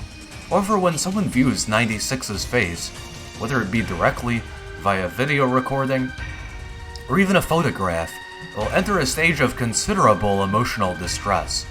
96 will cover its face with its hands and begin screaming, crying, and babbling incoherently. Approximately 1 to 2 minutes after the first viewing, 96 will begin running to the person who viewed its face, who will from this point on be referred to as 96-1. Documented speeds have varied from 35 kilometers to... Documented speeds have varied from 35 kilometers per hour to triple blank kilometers per hour, and seems to depend on distance from 96-1. At this point, no known material or method can impede 96's progress. The actual position of 96-1 does not seem to affect 96's response. It seems to have an innate sense of 96-1's location. Note this reaction does not occur when viewing artistic depictions. See document 96-1. This is an entirely supplemental article that I've clicked. Alright, let's view this really quick, see if it's worth my time. It might be worth reading. It's kind of short. Upon arriving at 96-1's location, 96 will proceed to kill and data expunge 96-1. 100% of cases have left no traces of 96-1. 96 will then sit down for several minutes before regaining its composure and becoming docile once again. How do you contain this fucker? It will then attempt to make its way back to its natural habitat, data redacted. Due to the possibility of a mass chain reaction, including breach of Foundation secrecy and large civilian loss of life, retrieval of subjects should be considered alpha priority. SMH Alpha 96. Dr. Blank has also petitioned for immediate termination of 96. See interview 96-1. Strike through. Order is awaiting approval. Unstrike through. Termination order has been approved and is to be carried out by Dr. Blank on data redacted. See incident 96-1A. This is yet another supplementary article. Let's just look at it really quick, see if it's worth reading both of these. Oh my god, my internet is so bad tonight. It's not bad. We might read this at the end. We'll see. Audio log from interview 96-1. Interviewer Dr. Blank interviewed Captain Retired Blank, former commander of Retrieval Team Zulu 9A. Retrieval Incident 96-1A. Begin log. Blank blank time research area blank. Captain Blank. It always sucks ass to get initial retrieval duty. You have no idea what the damn thing is capable of, besides what jacked up information the field techies can scrape up. And you're lucky if they even tell you the whole story. They told us to bag and tag. Didn't tell us jack shit about not looking at the damn thing. Dr. Blank, could you describe the mission, please? Captain, yeah, sorry, we had 2 choppers. What the fuck? My internet is so abhorrently bad right now, hold on. Okay, we back. Just had to pause the YouTube recording to reset the internet. We're back on Twitch as well, sorry we had to disconnect to fix the internet, but we back. You guys didn't miss anything. Doctor, could you describe the mission, please? Captain. Yeah, sorry, we had 2 choppers, one with my team and one on backup with Zulu 9B and Dr. Blank. We spotted the target about 2 clicks north of our control path. I'm guessing he wasn't facing our direction, else he would have taken us out then and there. Doctor, your report says 96 didn't react to the cold. It was negative double blank degrees Celsius. Captain, Actually, it was negative double blank, and yes, it was butt naked and didn't do so much as shiver. Anyway, we landed, approached the target, and Corporal Blank got ready to bag it. That's when Dr. Blank called. I turned to answer it, and that's what saved me. The target must have turned, and my whole squad saw it. Doctor. That's when 96 entered an agitated emotional state. Captain. Yep. Interviewed now pauses for a second before continuing. Sorry, got the willies for a second. Doctor. That's alright. Captain. Yeah. Well, I never saw its face. My squad did, and they paid for it up the ass. Doctor. Could you describe it a little more, please? Captain. Pauses. Yeah, it started screaming at us and crying. Not animal roaring, though. It sounded exactly like a person. Really fucking creepy. Pauses again. We started firing and it picked up Corporal Blank and ripped off his leg. God, he was screaming for our help. Fucking A. Anyway, we were blowing chunks out of the target round after round. Didn't do jack shit. Almost lost it when it started data expunged him. Doctor. That's when you ordered the use of an... Papers are heard moving. AT-4 HEDT launcher. Captain. An anti-tank gun. Started carrying it ever since SCP triple blank got loose. I've seen those tear through tanks like tissue paper. Did the same thing to the target. Doctor. There was significant damage to 96? Captain. It didn't even fucking flinch. It kept tearing apart my squad, but with half of its torso gone. He draws a large half circle across his torso. Doctor. But it was taking damage? Captain. If it wasn't showing it. It must have lost all its organs, all its blood, but it didn't acknowledge any of it. Its bone structure wasn't hurt at all, though. It kept tearing my squad apart. Doctor. So no actual structural damage. How many rounds would you say were fired at 96? Captain. At the least, 1,000. Our door gunner kept his GAU-19 on it for at least 20 seconds. 20 fucking seconds. That's 650 caliber rounds pumped into the thing. Might as well have been spitting at it. Doctor. That's when Zulu 9B arrived? Captain. Yeah, my squad was gone.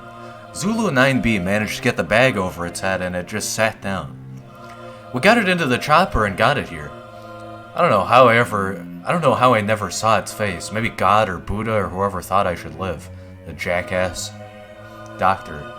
We've obtained an artist's depiction of 96's face. Would you like to view it? Captain. Pauses. You know, after hearing that thing's screams and the screams of my men, I don't think I want to put a face to what I heard. No. Just no. Doctor. Alright. I believe we're done here. Thank you, Captain. Chairs are heard moving and footsteps leave the room. Captain, retired blank, is confirmed to have left interview room 22.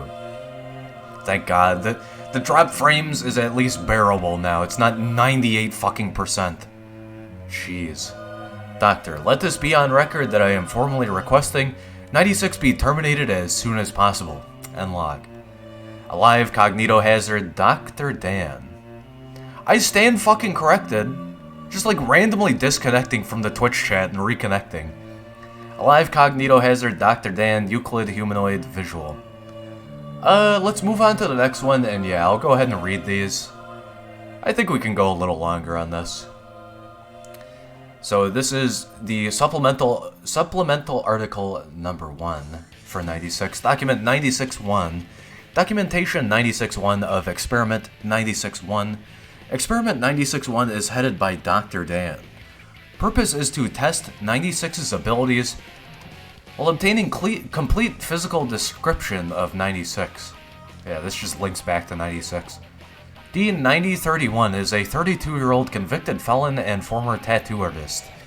9031 is placed inside bathysphere 303A, which is then lowered in the Tonga Trench off the coast of New Zealand. Position is approximately triple blank kilometers from 96's temporary containment cell at Site double blank. The following was recorded via video surveillance inside bathysphere 303A, between it and Dr. Dan's control site on the New Zealand mainland. Bathysphere 303A reaches final depth of 10,800 meters. 9031, it stopped. What now? Dr. Dan, do you feel fine? No sickness? Anything? 9031, my ears hurt. Dr. Dan, that should be expected. Now, on your left should be a steel container. Open it, and there will be a manila folder holding several photographs. Open it and describe the first photograph, please. 9031 complies. The camera is located so the photograph cannot be seen. 9031, nothing. It's an empty cell. Dr. Dan, thank you. Please set this photograph face down in the receptacle to your right and look at the next photograph. 9031. It's the same cell, but there's a foot in it, I think. Dr. Dan, describe it, please. 9031. It's pale and bony. It's sort of creepy, actually.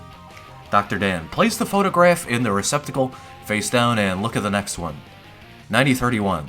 Okay, pause. Oh, shit! Dr. Dan, describe the photograph. 9031. It's I don't know, some creepy-ass person. Dr. Dan, describe the photograph, please. His description of 96 is like me describing 173 for the first time. The first time I ever saw it on the internet. Dr. Dan, describe the photograph, please. 9031. Hell, man. He's pale, has wide eyes, and something fucked up is happening with his mouth. What the hell is this thing? Uh-oh. At this point, approximately 1332 Standard Time, Dr. Dan and Experiment Control is notified that 96 has breached containment. The fastest path to 96-1 has been cleared of civilians and other image-capturing devices, and 96 is now being tracked by satellites via tracking collar. Dr. Dan, on your right, there should be another steel container. Open it. 96-1. It's a pad of paper and a pencil. Dr. Dan, yes, please draw a sketch of the photograph you saw. What the fuck? This entire experiment is just giving this guy enough time to render a facsimile image of 96 before he gets invariably fucking killed. So now, yeah, he's no longer 9031, he is now 96-1. 96-1, it's a pad of paper and a pencil. Dr. Dan, yes, please draw a sketch of the photograph you saw. 96-1 mumbles an expletive and spends the next 20 minutes drawing a sketch of the photograph. At the time of completion, 96 is confirmed to be triple blank kilometers away from 96-1. 96-1, I'm done. Dr. Dan, good. Please. Good. Place the drawing in the receptacle on your left and close the door. 96-1 complies and the sketch leaves Bathysphere 303A in a watertight buoyancy container. The other photographs are then incinerated in the onboard incinerator. 96-1, what now? Dr. Dan, please stand by. 40 minutes pass. 96 is now confirmed to be at 96-1's position and is diving. Transponder signal ends at 9,339 meters as pressure goes beyond the device's operational limits. The camera shows the bathysphere shaking slightly. From 96-1's reaction, it is assumed 96 is on the hull and is visible through the viewport. 96-1, oh fuck, shit, what the fuck is that? Video and audio feed is cut. As the hull of Bathysphere 303A is breached, 96 is recovered by Surface Recovery Team Foxtrot 303A without incident. Sketch of 96 is also recovered, and a quick test confirms no hostile reaction from 96. Sketch is sent to Experiment Control on New Zealand, while 96 is moved to permanent containment. Dr. Dan, Experiment Supplement. Alright. Here's the other supplemental article. Incident 96-1A. So, containment has been attained. Yes, Doctor. Let me see the security footage. Begin log. A large steel cube is shown in the middle of a research lab, which is teeming with a dozen or so researchers. In view of the camera is a control booth, displaying readings from the various sensors inside the cube. Fast forward 1 minute 32 seconds. The control booth operator leans forward, alerted to the various readings on the sensors. Approximately 5 seconds later, a steel wall in the containment cube receives a sizable dent bending outward. The dent becomes larger before breaking. 96 is seen bending the steel away, frantically trying to escape. Emergency plates drop on the cube as a containment breach is sounded.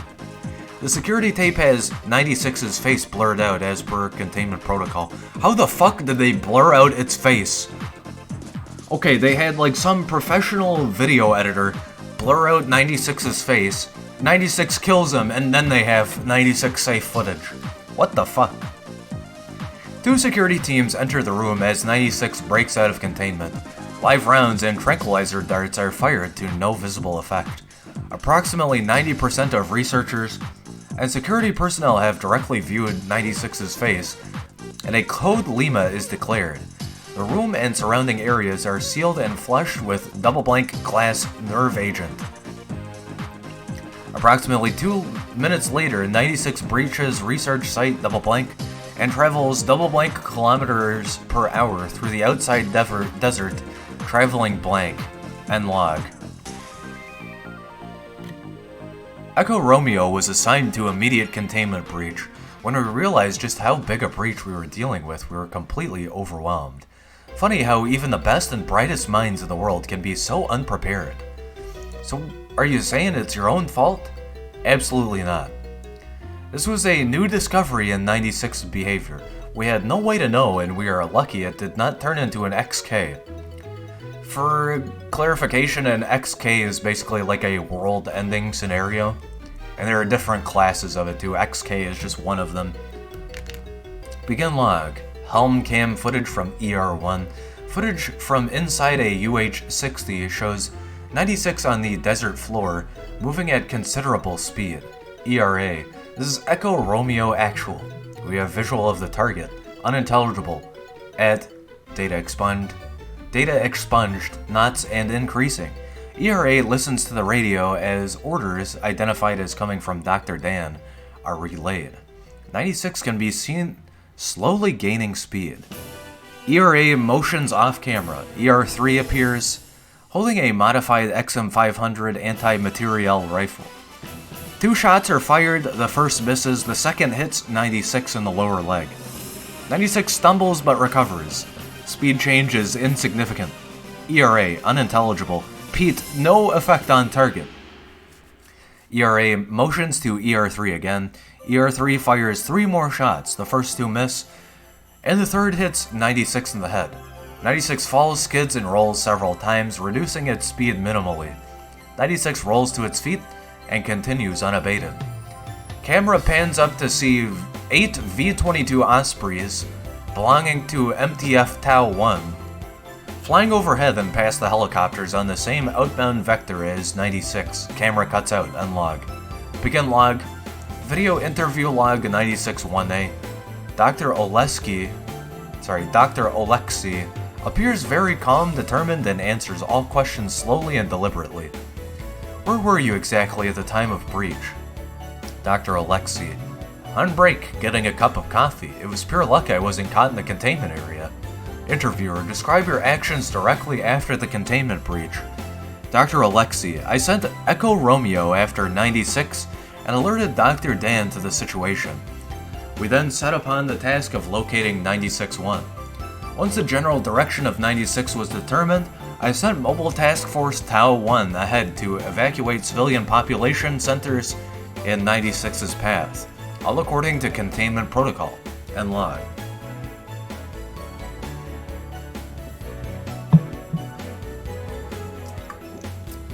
Just taking a drink really quick.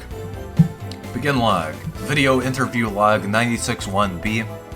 Dr. Dan blank sits patiently. On the table in front of him is what looks to be a set of modified night vision goggles. Interviewer, for the record, where were you exactly during 96's containment breach? Dr. Dan, in the data expunged mountain range, trying to find more information on 96's origins. It was a quick research expedition, so I left Dr. Oleksy in charge of containment. He is competent enough, if a bit eager, and has proved himself in the past. This is all confirmed by the various related paperwork, so don't go thinking, Interviewer. It was just for the record, Doctor. Now, knowing that 96 is immune to all known forms of damage while in an enraged state, why would you order the sniper attacks from the emergency response team? Dr. Dan, why not? If there was a chance to slow down 96 and give MTF Tau 1 more time, then we had to try it. It put ER in no danger, and the choppers were in danger of being outrun anyway. Honestly, ER could do little else to help them or harm the situation. Interviewer, I see. Now could you explain this? Interviewer motions to the goggles lying on the table. Dr. Dan. Yes, this is Project Scramble, an eyepiece we designed to ER and MTF. Excuse me. An eyepiece we assigned to ER and MTF Tau 1, designed by Dr. Alexi and myself specifically for 96. It carries a small microprocessor which constantly analyzes the viewing field for the facial features of 96.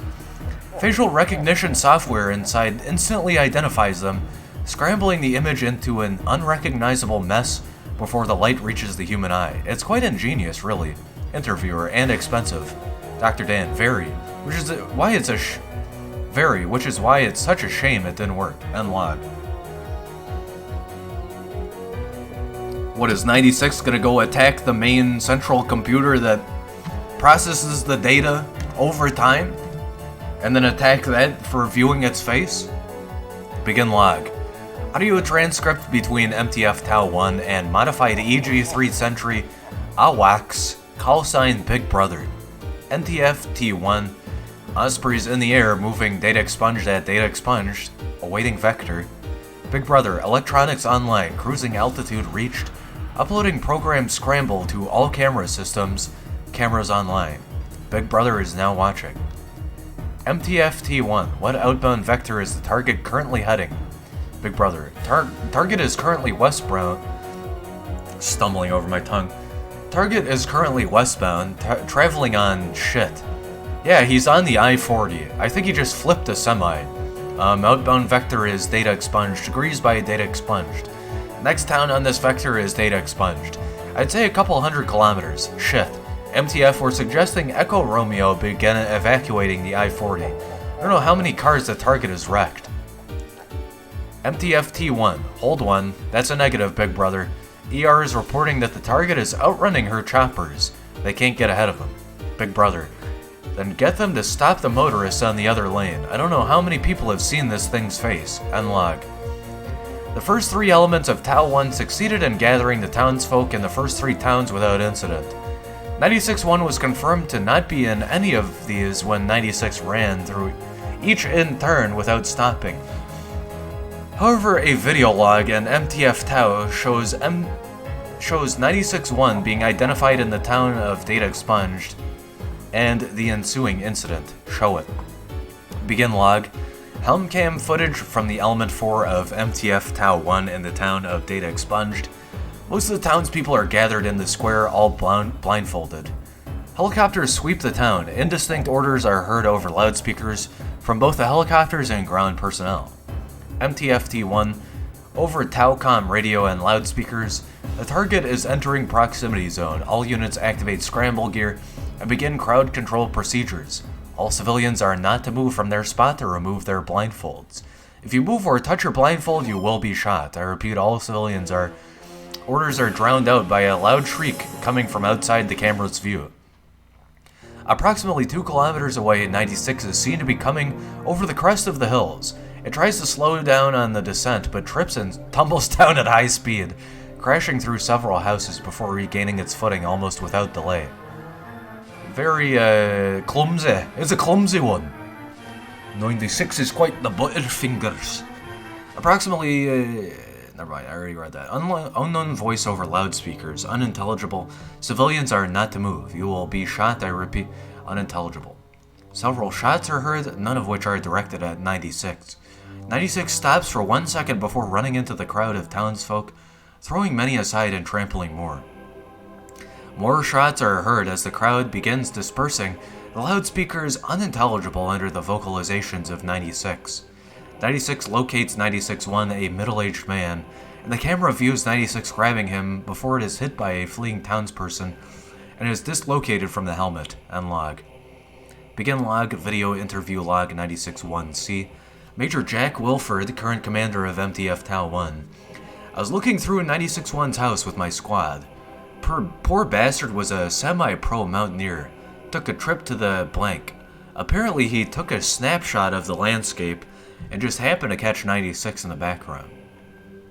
Wilford holds up 4 fingers for emphasis. Wilford, 4 pixels. 4 fucking pixels. I doubt the guy even knew what he saw.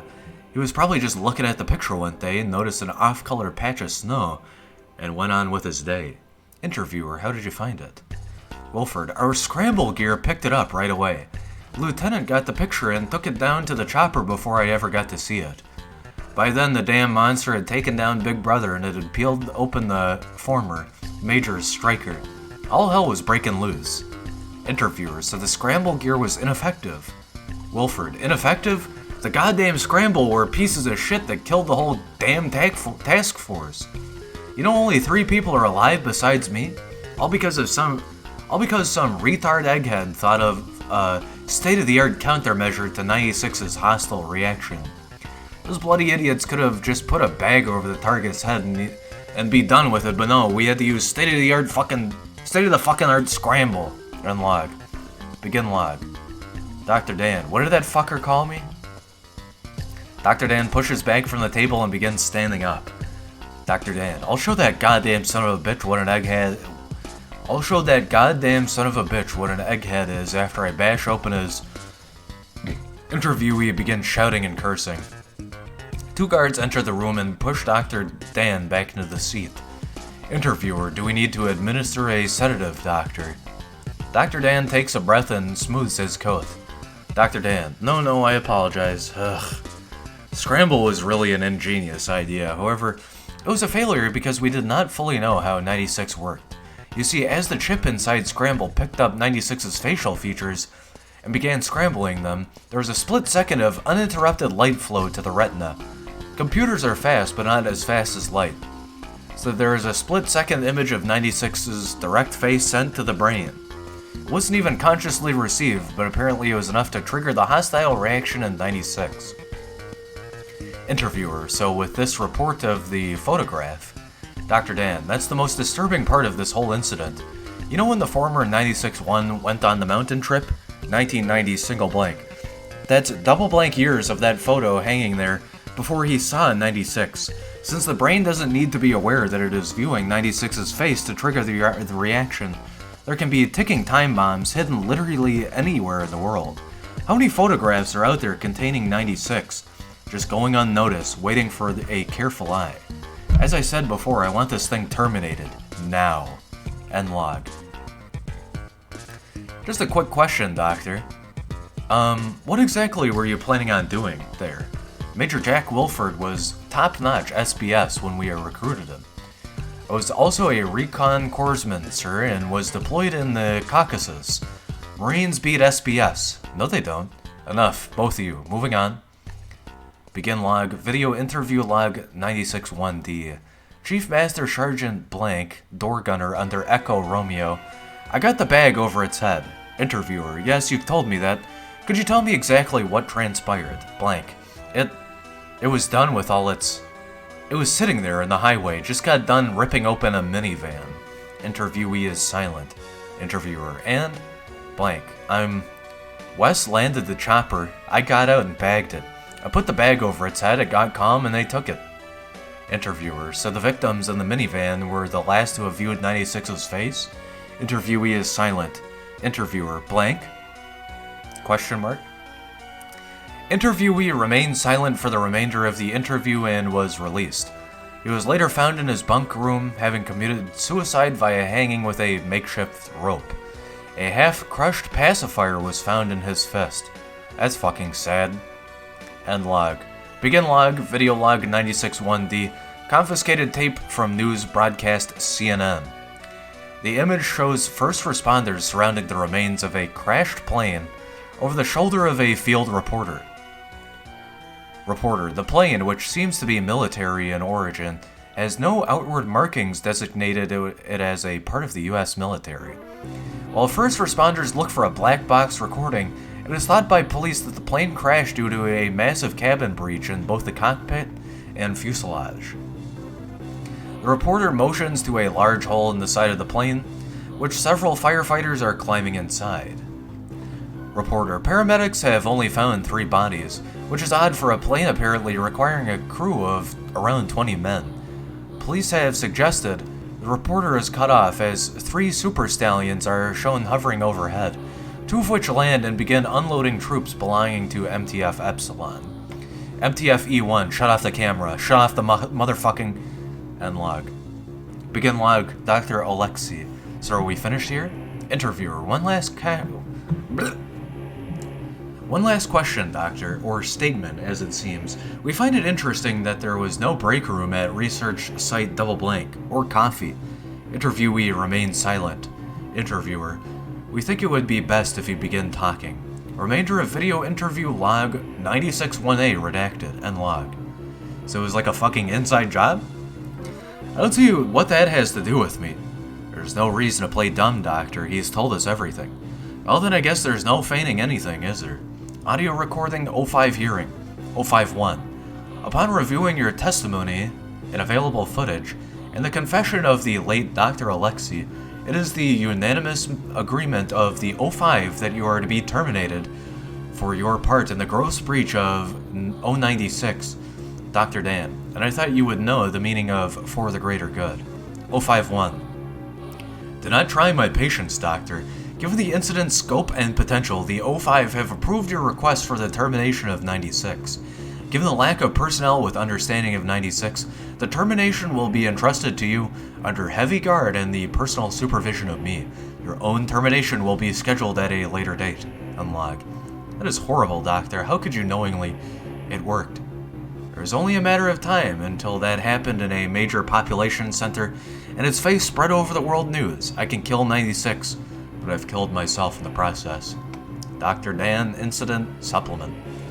Well, that's the entire cadre for 96. Feels good, man. I mean, it's a scary one. I didn't know it was really related to viewing its face, either.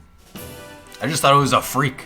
It freaked out at anybody, it cried, it touched its face, and then it fucking pulled out the gigantic, mega huge arms and fucked everything up in its path.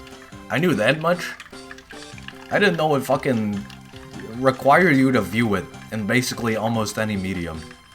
Just combining my drinks really quick. I mean, pissing on stream. Just give me a second. I bought these new energy drinks.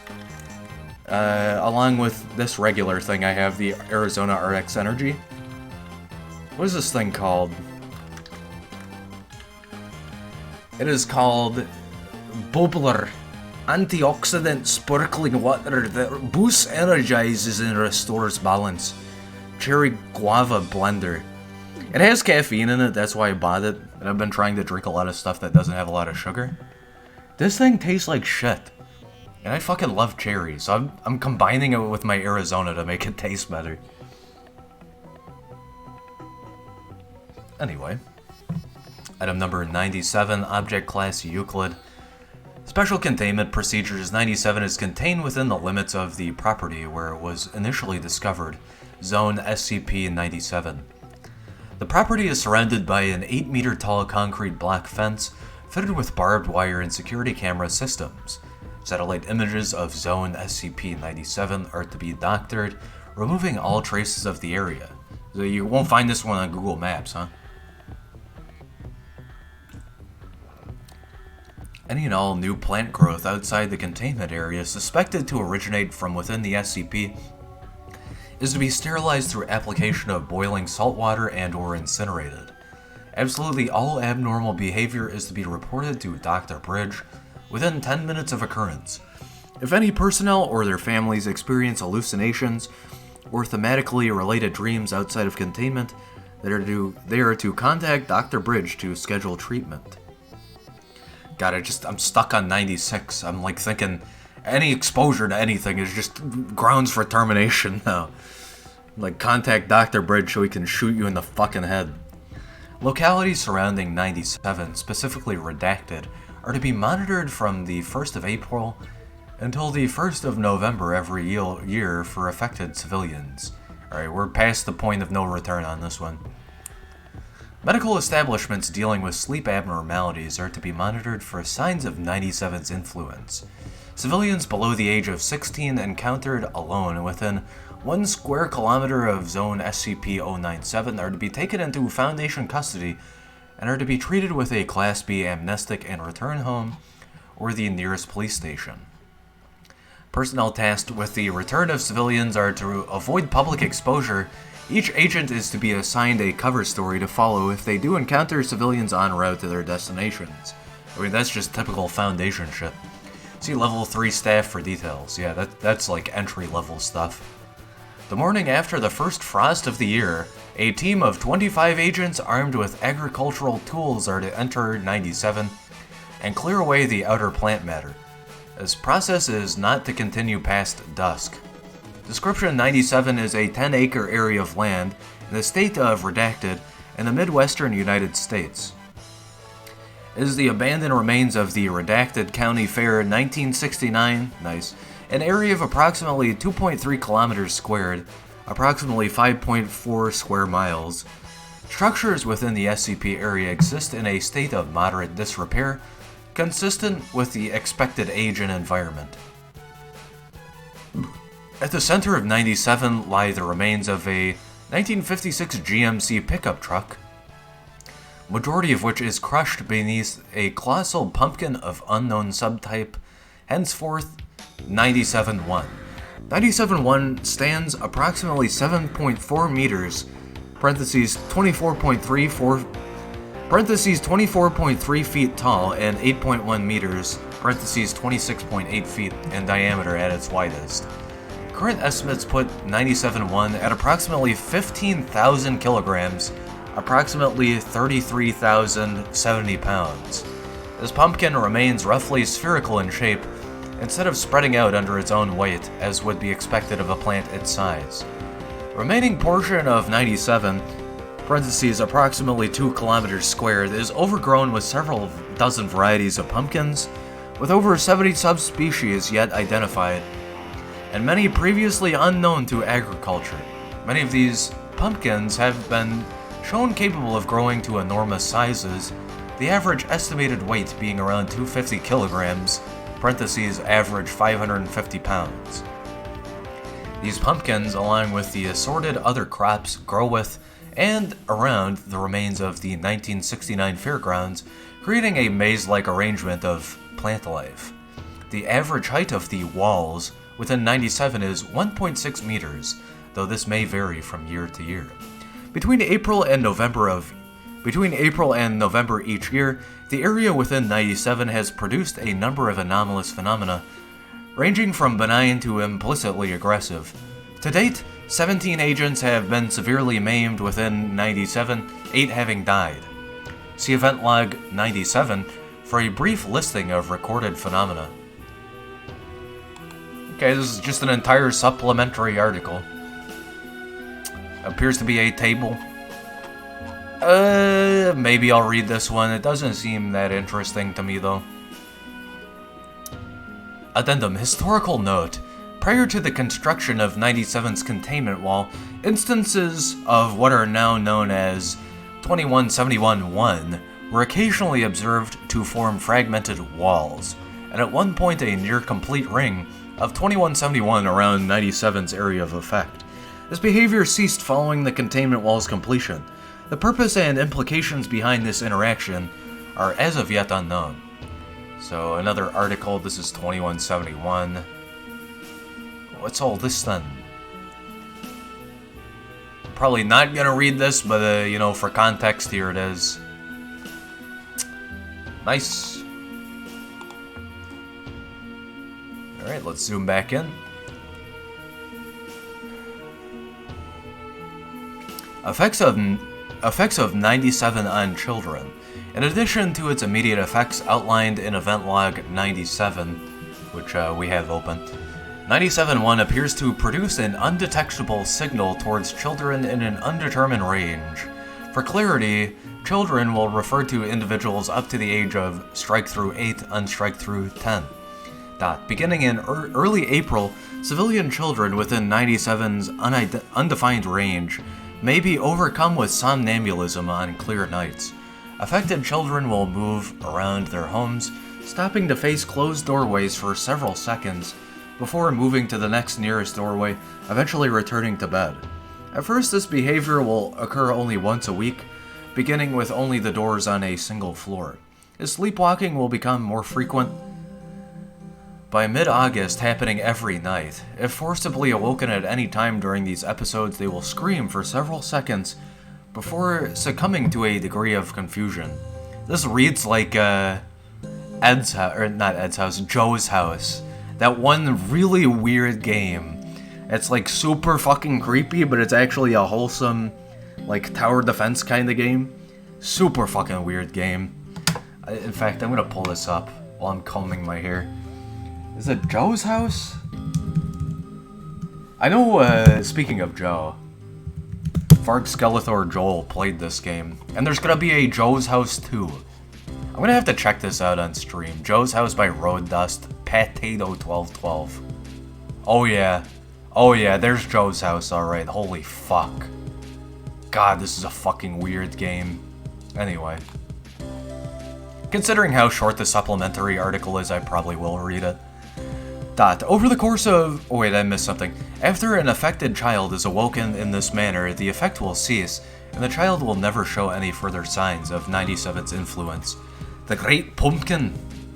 Over the course of 2 to 3 months, these episodes will become more thorough. Affected individuals seeking out each doorway inside their home, as well as those on their household's properties such as garages, car doors, and fence gates. Eventually, they will begin visiting the front doors of neighbors. Beginning in September, affected children who have remained undisturbed during these episodes will begin to remain outside at sunrise, laying on grass near their homestead and returning to full REM sleep. Affected children may recall dreams centering around autumn activities. This is kind of weird. Between September 1st and November 1st, if the affected children have not been awoken during the preceding sleepwalking episodes, they will cease the previously established activity during the sleepwalk and instead begin to walk directly towards 97's location. They will travel over fields and down secondary roads, steadily moving towards 97. Local geography consists mostly of undeveloped Foundation-owned property, facilitating uninterrupted travel. Upon arrival at 97, an affected child will sit down before 97-1. It begins singing unidentifiable gibberish as music begins to play. While a number of instruments have been recorded, simple drums and pipes are the most consistently encountered. This is the concept of like talking to your plants makes them grow bigger. After several minutes, childlike entities will crawl out from tangled flora or break out of larger pumpkins within 97. The children will be wearing whatever they were last seen with, most often pajamas or similar clothing.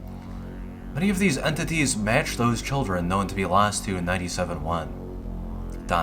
The entities will surround the affected civilian child, dancing and singing in a circle as 97-1 begins to emit dim light. The affected child will awaken, normally expressing a great deal of terror. The instant any vocalization is produced, the entities will swarm and kill the child. Well, that's fucked. God, I hate child-killing stories. It's fucking awful. Methods used are different in each instance, but usually involve dismemberment or strangulation. At this point, any and all efforts to interrupt the entities will fail, whether through breakdown of equipment, sudden intangibility of the subjects, or express violence on the part of 97. After the death of the affected child, 97-1 will split open, and the entities will hurl their remains into it before climbing in themselves. 97-1 will then close and the music will stop. So it's like the Great Pumpkin, Charlie Brown. A gigantic pumpkin eats kids. Stay away from it. Another cautionary tale to scare the shit out of children. Before the containment wall was erected, at least double-blank children between ages of 3 and 10 are known to have been lost to 97, see event log 97, for current examples of 97's behavior. Euclid, location, mind-affecting plant, sleep vehicle. Yeah, let's read the supplementary article for this. Oh, we do have an image finally. Fucking took long enough. Okay, event log 97. This is a general incident log for 97 for the cycle between... You know what? We've been going for 2 hours, and I just said I'm kind of creeped out by, like, child murder fiction. I'm gonna skip this. Fuck that. That shit creeps me out. Alright, the caption for this For 098, it says literally SCP-098-4. The name of the image is just crab.jpg. And I am crabby after reading that last one. Yeah, it just seems to be a typical orange crab on the ocean floor, maybe, or in a biome tank suited for it, climbing over what appears to be, I don't know, some seafloor flora. I don't know what this is. Sticks? In the distance, not much can be ascertained, probably just more of these sticks. If anything, this could be a crab climbing on top of like a beaver's dam or something. Nothing too anomalous about this, I think. Let's see, how many limbs does this have? 1, 2, 3, 4, 5? So it has 10 legs. I think crab arthropoda usually have 8 legs, so maybe that's anomalous. The only other anomalous facet of this is that it's just a very grainy image. And yeah, just a typical underwater photo, it looks like. I can't even reliably describe this because I'm not like a marine expert. Item number 98, Object Class Safe. Special containment procedures. Members of 98 are to be kept in a 10 meter by 20 meter room with small pools of water and a sandy substrate. Rocks and driftwood are to be left in a random arrangement for 98 to nest in. The enclosure is to be cleaned on a weekly basis. During this time, all members of 98 are to be accounted for first to prevent injury or death to personnel or 98. Any members of 98 that appear ill or injured are to be removed and examined. Description: 98 is a species of previously unknown crustacean. They resemble crabs, but rather than chile? I don't know. The front limbs terminate in knife-like structures that incorporate silica to form an extremely sharp edge. Specimens reach larger size than normal for land-dwelling arthropods, at 40 centimeters tall and as large as 60 centimeters across. Specimens of 98 prefer an environment with ready concealment and shallow pools of water. They are able to breathe both water and air, splitting their time between the two environments. They also are capable of vocalizations using a larynx-like structure attached to primitive lungs. 98 demonstrates pack hunting behavior when attacking prey. When specimens detect a prey animal, they will attempt to surround it. They will mimic the sounds made by the creature, apparently to confuse it or to draw it into position. When ready, one specimen will approach the prey animal. When its attention is fixed on the first specimen, others will move behind the prey and attempt to cut the tendons of the legs or other limbs. This is kind of a smart animal for how predatory it is. It will continue to mimic the sounds the prey animal makes to disorient it. After making a cut, the specimen of 98 will spit a viscous mucus over the wound. This substance hardens rapidly, preventing blood loss or infection. Weird, I thought it would start breaking it down. This continues until the prey animal is completely immobilized. At this point, specimens will begin to feed on the prey animal by cutting off small pieces of flesh. This begins with soft, readily accessible tissues, such as those of the face and extremities, before moving to other parts of the body. Specimens of 98 will only feed so long as the prey animal is capable of respiration. What? Why? Feeding can last several hours or several days, depending on the size of the prey animal and the number of specimens present. So just to keep it fresh? Specimens of 98 show some ability to communicate, alerting each other to the presence of threats or potential food over short distances. It was initially thought that 98 might display human-level intelligence, but are now believed to merely parrot human speech. 98 normally poses little threat to adult humans, preferring smaller prey such as dogs, cats, and small pigs. However, they have attacked larger prey when a sufficient number of specimens were present, or else other food was unavailable. 98 was discovered in Blank, Brazil after a rash of child disappearances. Fucking child-eating crab. Addendum 98-1. 98 is more intelligent than previously thought. They adapt quickly to changes in their environment, and have shown an ability to remember patterns, such as feeding and cleaning times, and habitual movement of personnel entering their enclosure. Cleaning personnel must ensure that they regularly vary their routines through the enclosure to prevent incidents. Well, yeah, enough of these, they're gonna attack a scientist and eat it. Dr. Mann has taught several of them simple tricks. They seem to understand the meanings of several commands. Testing will continue. A live arthropod featured safe species. Dr. Mann links to Ecce Parago. Is that Latin for something? Ecce Parago. No thanks. I don't care about crab. Fuck crab. Alright, here's 99. Very short. We're almost done for the night. Item number 99, Object Class Safe, Special Containment Procedures. 99 is kept in a 1 meter by 75 centimeter wall-mounted fireproof case in Gallery 27.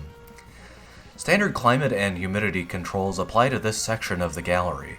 Due to its properties, 99 can only be viewed within the gallery by level 2 staff or higher, and only from a distance greater than 5 meters and for a period not to exceed 5 minutes per day.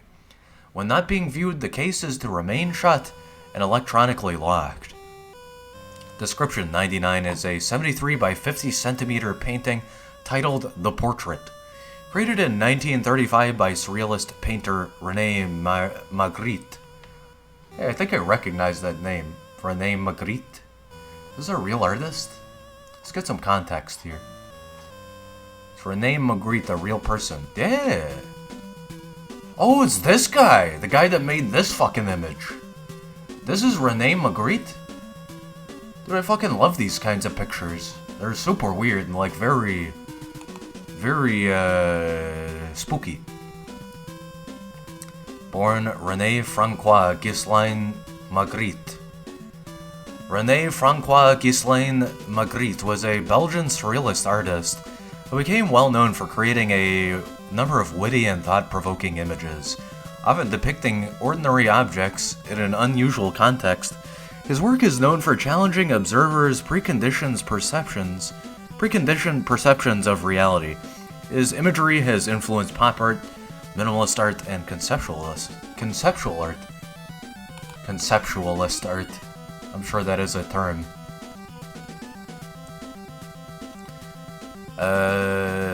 99 is a 73 by 50 centimeter painting titled The Portrait, created in 1935 by surrealist painter René Magritte. The original painting possesses mimetic properties that trigger acute paranoia and lingering psychological effects when viewed for too long or from a distance of approximately 3 meters or less.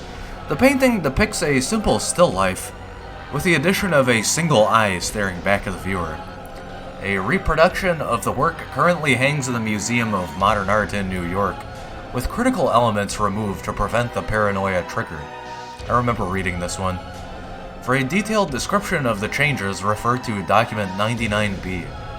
Detailed reproductions and photographs of the original work retain its mimetic properties. Those who have viewed the painting for too long or from too close of a distance become subject to the delusion that any being or depiction of a being with eyes is staring at them. In extreme cases, subjects report that inanimate objects are making eye contact.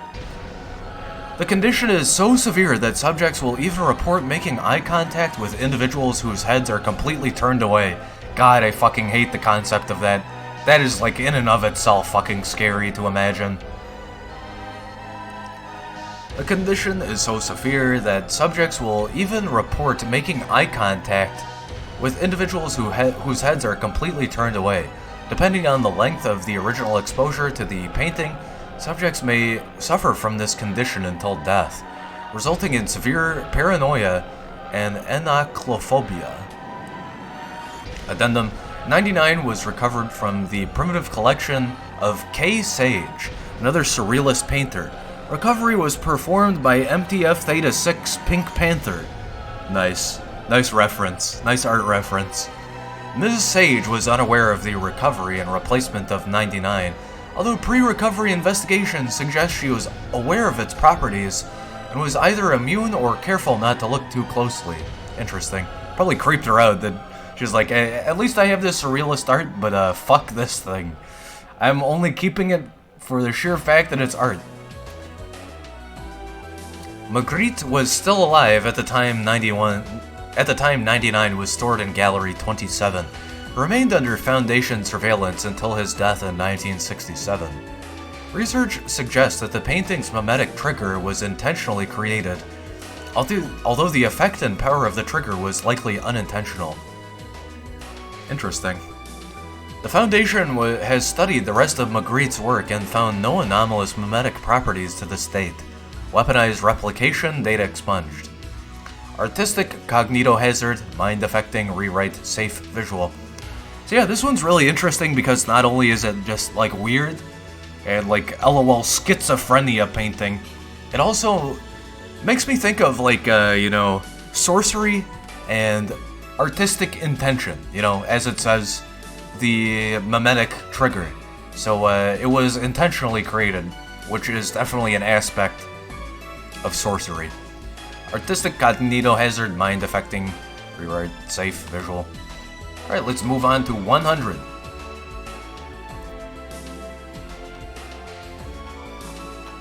There's a page. Here's the image. And the description of the image, the caption says SCP-100 storefront exterior. The image is named 1YBBZ.png, not JPEG. This looks like a typical storefront of maybe a not United States country.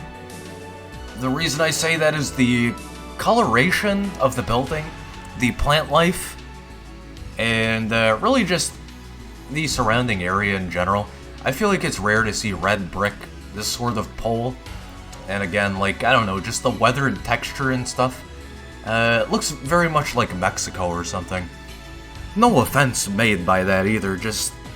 It doesn't look like this would be in the United States unless this is a business brought over by someone from a foreign country. It says Jamaican Joe's Junkyard Jubilee, Jamaica-oriented. The sign depicts what appears to be a $2 bill. The $2 bill says, out of many, one people. And there's an organization of people in the middle of the image where the, president or whomever would be on the dollar bill. On the right side of the bill is depicted either a diamond or a heart with shining lines. It is a glowing heart or diamond. Top left appears to be maybe an olive branch or just a leafy appendage. And yeah, it looks like a typical $2 bill facsimile. It says $2 in English, and then it says $2 in all four quadrants. At the top, something indiscernible. I can't quite make out what this says.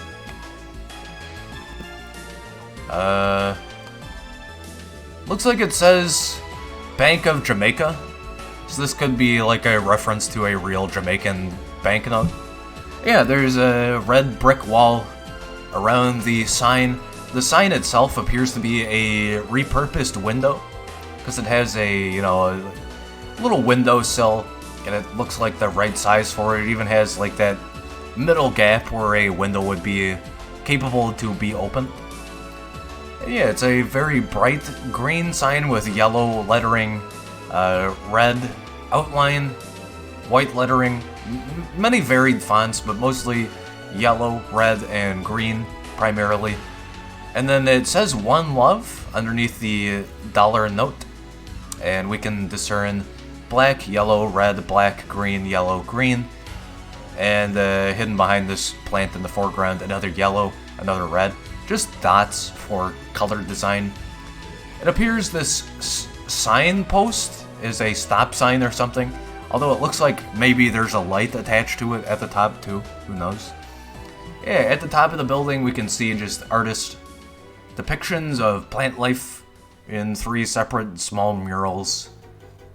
And again, as we continue along the side of the business, right next to the red brick is what appears to be probably important figures from Jamaican culture. My apologies for saying this is Mexico. I didn't even see Jamaican Joes or anything. I mean, this could be California for all I know. But yeah, it appears to depict at least 5 people of some significance. I think I might even see Jimi Hendrix. Is that Jimi Hendrix? I think that's Jimi Hendrix right there. That might even be right there. That might be JFK? Not sure. It's hard to tell who it is, but yeah. At the top of the relief depicted are 5 people with clouds in the background. And again, the murals at the top of the building depicting plant life, dirt, various flora, and like a sky background. As we go further down this relief here, it appears to either be a door or maybe just a wooden barricade. The reason I say that is because the closer we look at this image, it appears there's like somewhat of plank patterning. So yeah, maybe this is either like a bead door, you know what I'm talking about, or it's a just walled off, walled off wood wall, who knows. Again, depicting some flora. I see like a banyan tree, maybe 2 banyan trees, and then in the distance even more banyan trees reflected in the water here, the surface of the water. It's a sky blue day, a little bit of clouds in the background. And again, just depicts a lot of greenery, a lot of flora. As we head further down to the right of the business, we see another image, mural, relief, whatever. Typical with the same color scheme as the sign on the top, and then that same sky blue, and then indiscernible yellow, red, white, green. Can't really tell, make out what the rest of it is. And then just leading into more of that red brick with the yellow trimmed overhang of the business. And yeah, on the ground is just typical concrete you would see of any given city. And we see plants in pots of various species. And in the very foreground is a very large bush or several trees or something. Again, just lots of plant life of varying color, of size, of species. And in the very foreground at the bottom right is some very vibrant purple plant. Yeah, I guess at the bottom of this door, quote unquote, or whatever this wood line thing is, we can discern like some dead leaves and dirt and whatnot. Anyway. SCP-100, item number 100, object class Euclid. Special containment procedures. 100 is to have 6 guards patrolling the interior of the perimeter's fencing, and 2 guards dedicated to the monitoring of the interior and exterior of both warehouses and the residential building, with rotations to occur every 3 hours. Any unauthorized personnel found within 100 are to be detained for questioning prior to amnestic administration and release. At least they don't just kill people outright like the earlier entries. 3 guards are to remain within the storefront of 100, with rotations to occur every 8 hours. The storefront entrance is to remain locked at all times, with keys provided to necessary personnel. Private property and no trespassing signs are to be posted on the front of the storefront to deter any drivers from stopping at 100. Any constructs 101 creates are to be removed from 100 and melted down into slag, with the exception of 102A and 102B. So 100-2A and 100-2B. Should 100-1 become uncooperative, 100-2A and 100-2B may be removed from 100 until the time that 100-1 becomes cooperative again. I've referenced this before. This one I think I know what it is. It reminds me a lot of 76 Totter's Yard. The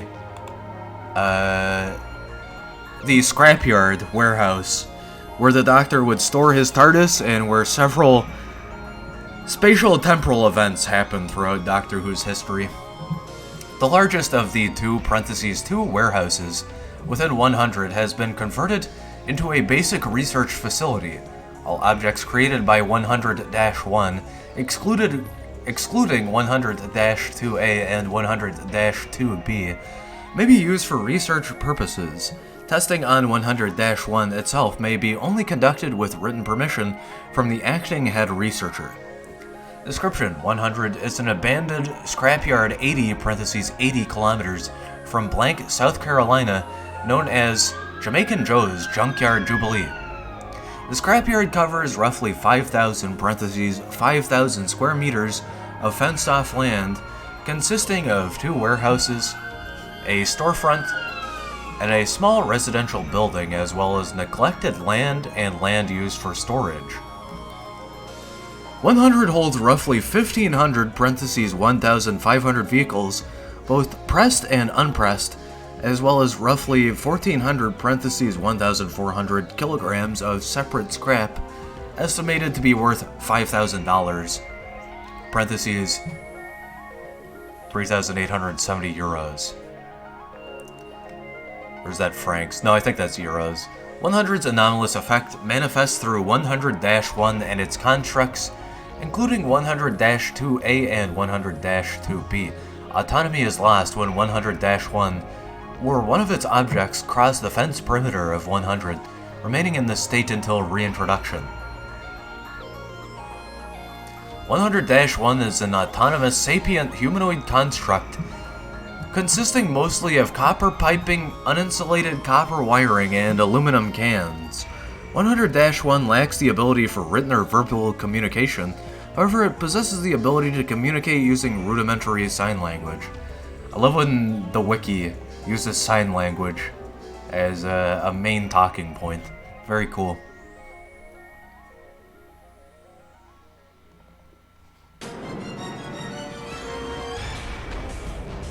"100-1 is largely uninterested in conversation outside of sales, and information gathered from it has been limited. 100-1 appears to possess skill in craftsmanship, demonstrating the ability to operate tools such as arc welders, drills, and power saws, as well as heavy machinery such as car compressors and forklifts. 100-1 possesses the ability to create autonomous constructs similar to itself, using material available within 100. 100-1 tends to create 4 specific animals: iguanas, crocodiles, turtles, and flamingos. However, 100-1 has been known to craft other species, such as domestic pets. To maintain compliance, 100-1 has been allowed to keep 2 objects, labeled 100-2-A and 100-2-B. 100-2-A and 100-2-B are constructs superficially resembling insects, assumed to be created by 100, as they have occupied 100 since the initial discovery of 100. The names Raymond and Beatrice are welded into the backs of 100-2A and 100-2B respectively. They appear to operate as both companions as well as guards for 100, as they patrol the perimeter of 100 except during intervals of interaction with 100-1. 100-1 appears to follow a ritualistic 100-1 appears to follow a ritualistic schedule, repeating the same actions daily. From 0800 to 1500, 100-1 enters the storefront of 100, seating itself behind a counter and attempting to bargain with any humans within the storefront. Occasionally, 100-1 will return to the yard prematurely for reasons unknown. From 1500 to 1600, 100-1 interacts with 100-2-A and 100-2-B, communicating using vague hand and arm gestures. Interaction tends to consist of grooming, repair, and activities resembling fetch and hide-and-seek. From 1600 to 2000, 100-1 performs various tasks, including taking stock of material within 100, cleaning and maintaining tools and heavy machinery, and cleaning the interiors and exteriors of buildings present within 100. From 2000 to Quad 0, 100-1 performs what is assumed to be leisurely acts, ranging from creating new constructs, interacting with 100-2-A and 100-2-B, and patrolling 100. From quadruple 0 to 0800, 100-1 enters the residential building where it remains seated at a desk for the duration of this time. In the event that a human enters the storefront of 100, During the interval of time 100-1 is seated behind the counter, 100-1 will attempt to bargain with them, using a variety of gestures to convey meaning. Most attempts by 100-1 are to sell scrap, figures of its own creation, or repair services. However, it has been known to purchase scrap. Despite 100-1's inability to read, it possesses the ability to perform basic mathematics as demonstrated by sales. Sales made by 100-1 are typically met with some degree of unfairness. Okay. Typical business owner. 100-1 has been known to intentionally use faulty scales and contaminate scrap piles with cheaper metals, and has demonstrated knowledge of the area of effect within 100, as 100-1 has sold constructs repeatedly, despite the loss of autonomy when exiting 100. Efforts to confront 100-1 about this have been met with both distress and indifference, with referral to a sign posted on the wall reading "No refunds, Mon," happening regardless of 100-1's emotional response. Alright. Fair enough. No return policy, dude. 100 was discovered on 11/09/1976! What? Is this an actual Doctor Who reference? What the fuck? Autonomous scrapyard. But it's 1976. Alright. Enough freaking out about Doctor Who numbers. 100 was discovered on 11/09/76 following reports of strange machines operating from within the scrapyard. These rumors were discredited as urban legends, and a Foundation agent was sent to 100 to act as the landowner until containment was performed under the guise of a property sale. A wooden privacy fence was built along the former perimeter of 100, one-way windows were installed in the storefront, and a highway now running through the nearby town of Blank redirects the majority of civilian traffic. Addendum 100A. Records show the property is owned by one Joseph Duval, with a mailing address sharing the same name.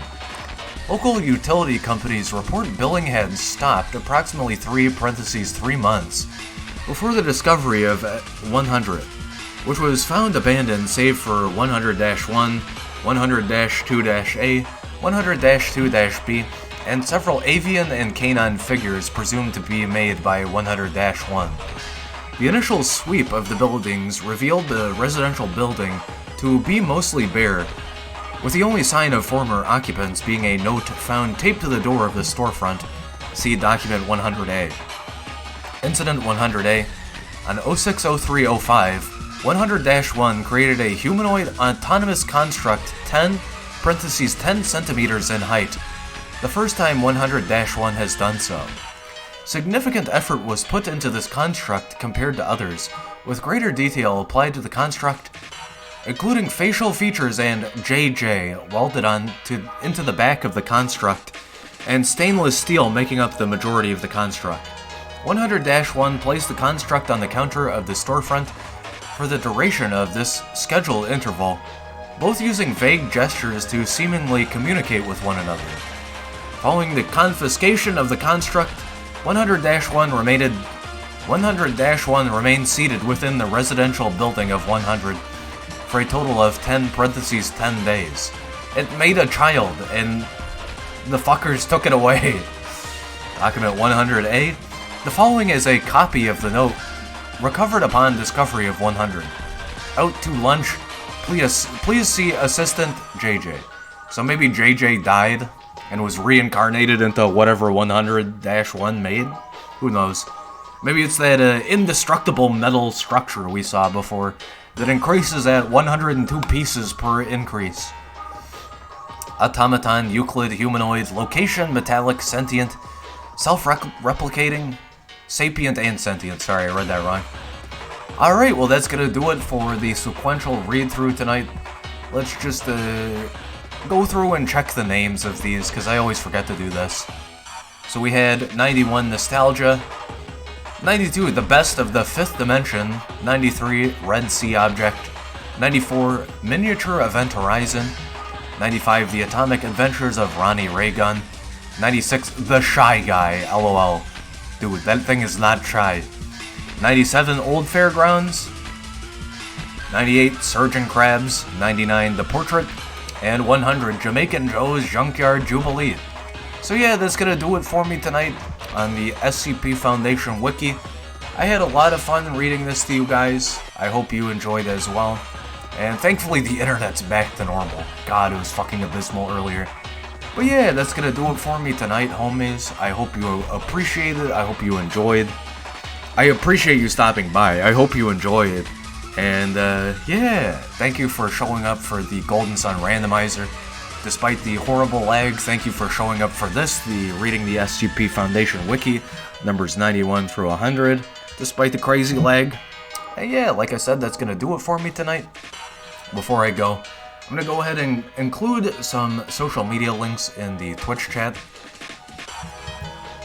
So please drop a follow on the Twitch channel. And if you cannot view the Twitch chat, then go ahead, click the About section on Twitch, or click the About section on YouTube, and you'll find all those same social media links over there. So yeah, go subscribe to the Main Edited Videos YouTube channel, go subscribe to the VOD Archive channel, go follow the Twitter, and come join our community Discord. And yeah, like I said, thank you very much for watching, and that's gonna do it for me tonight. Peace out, homies. See you in the next one.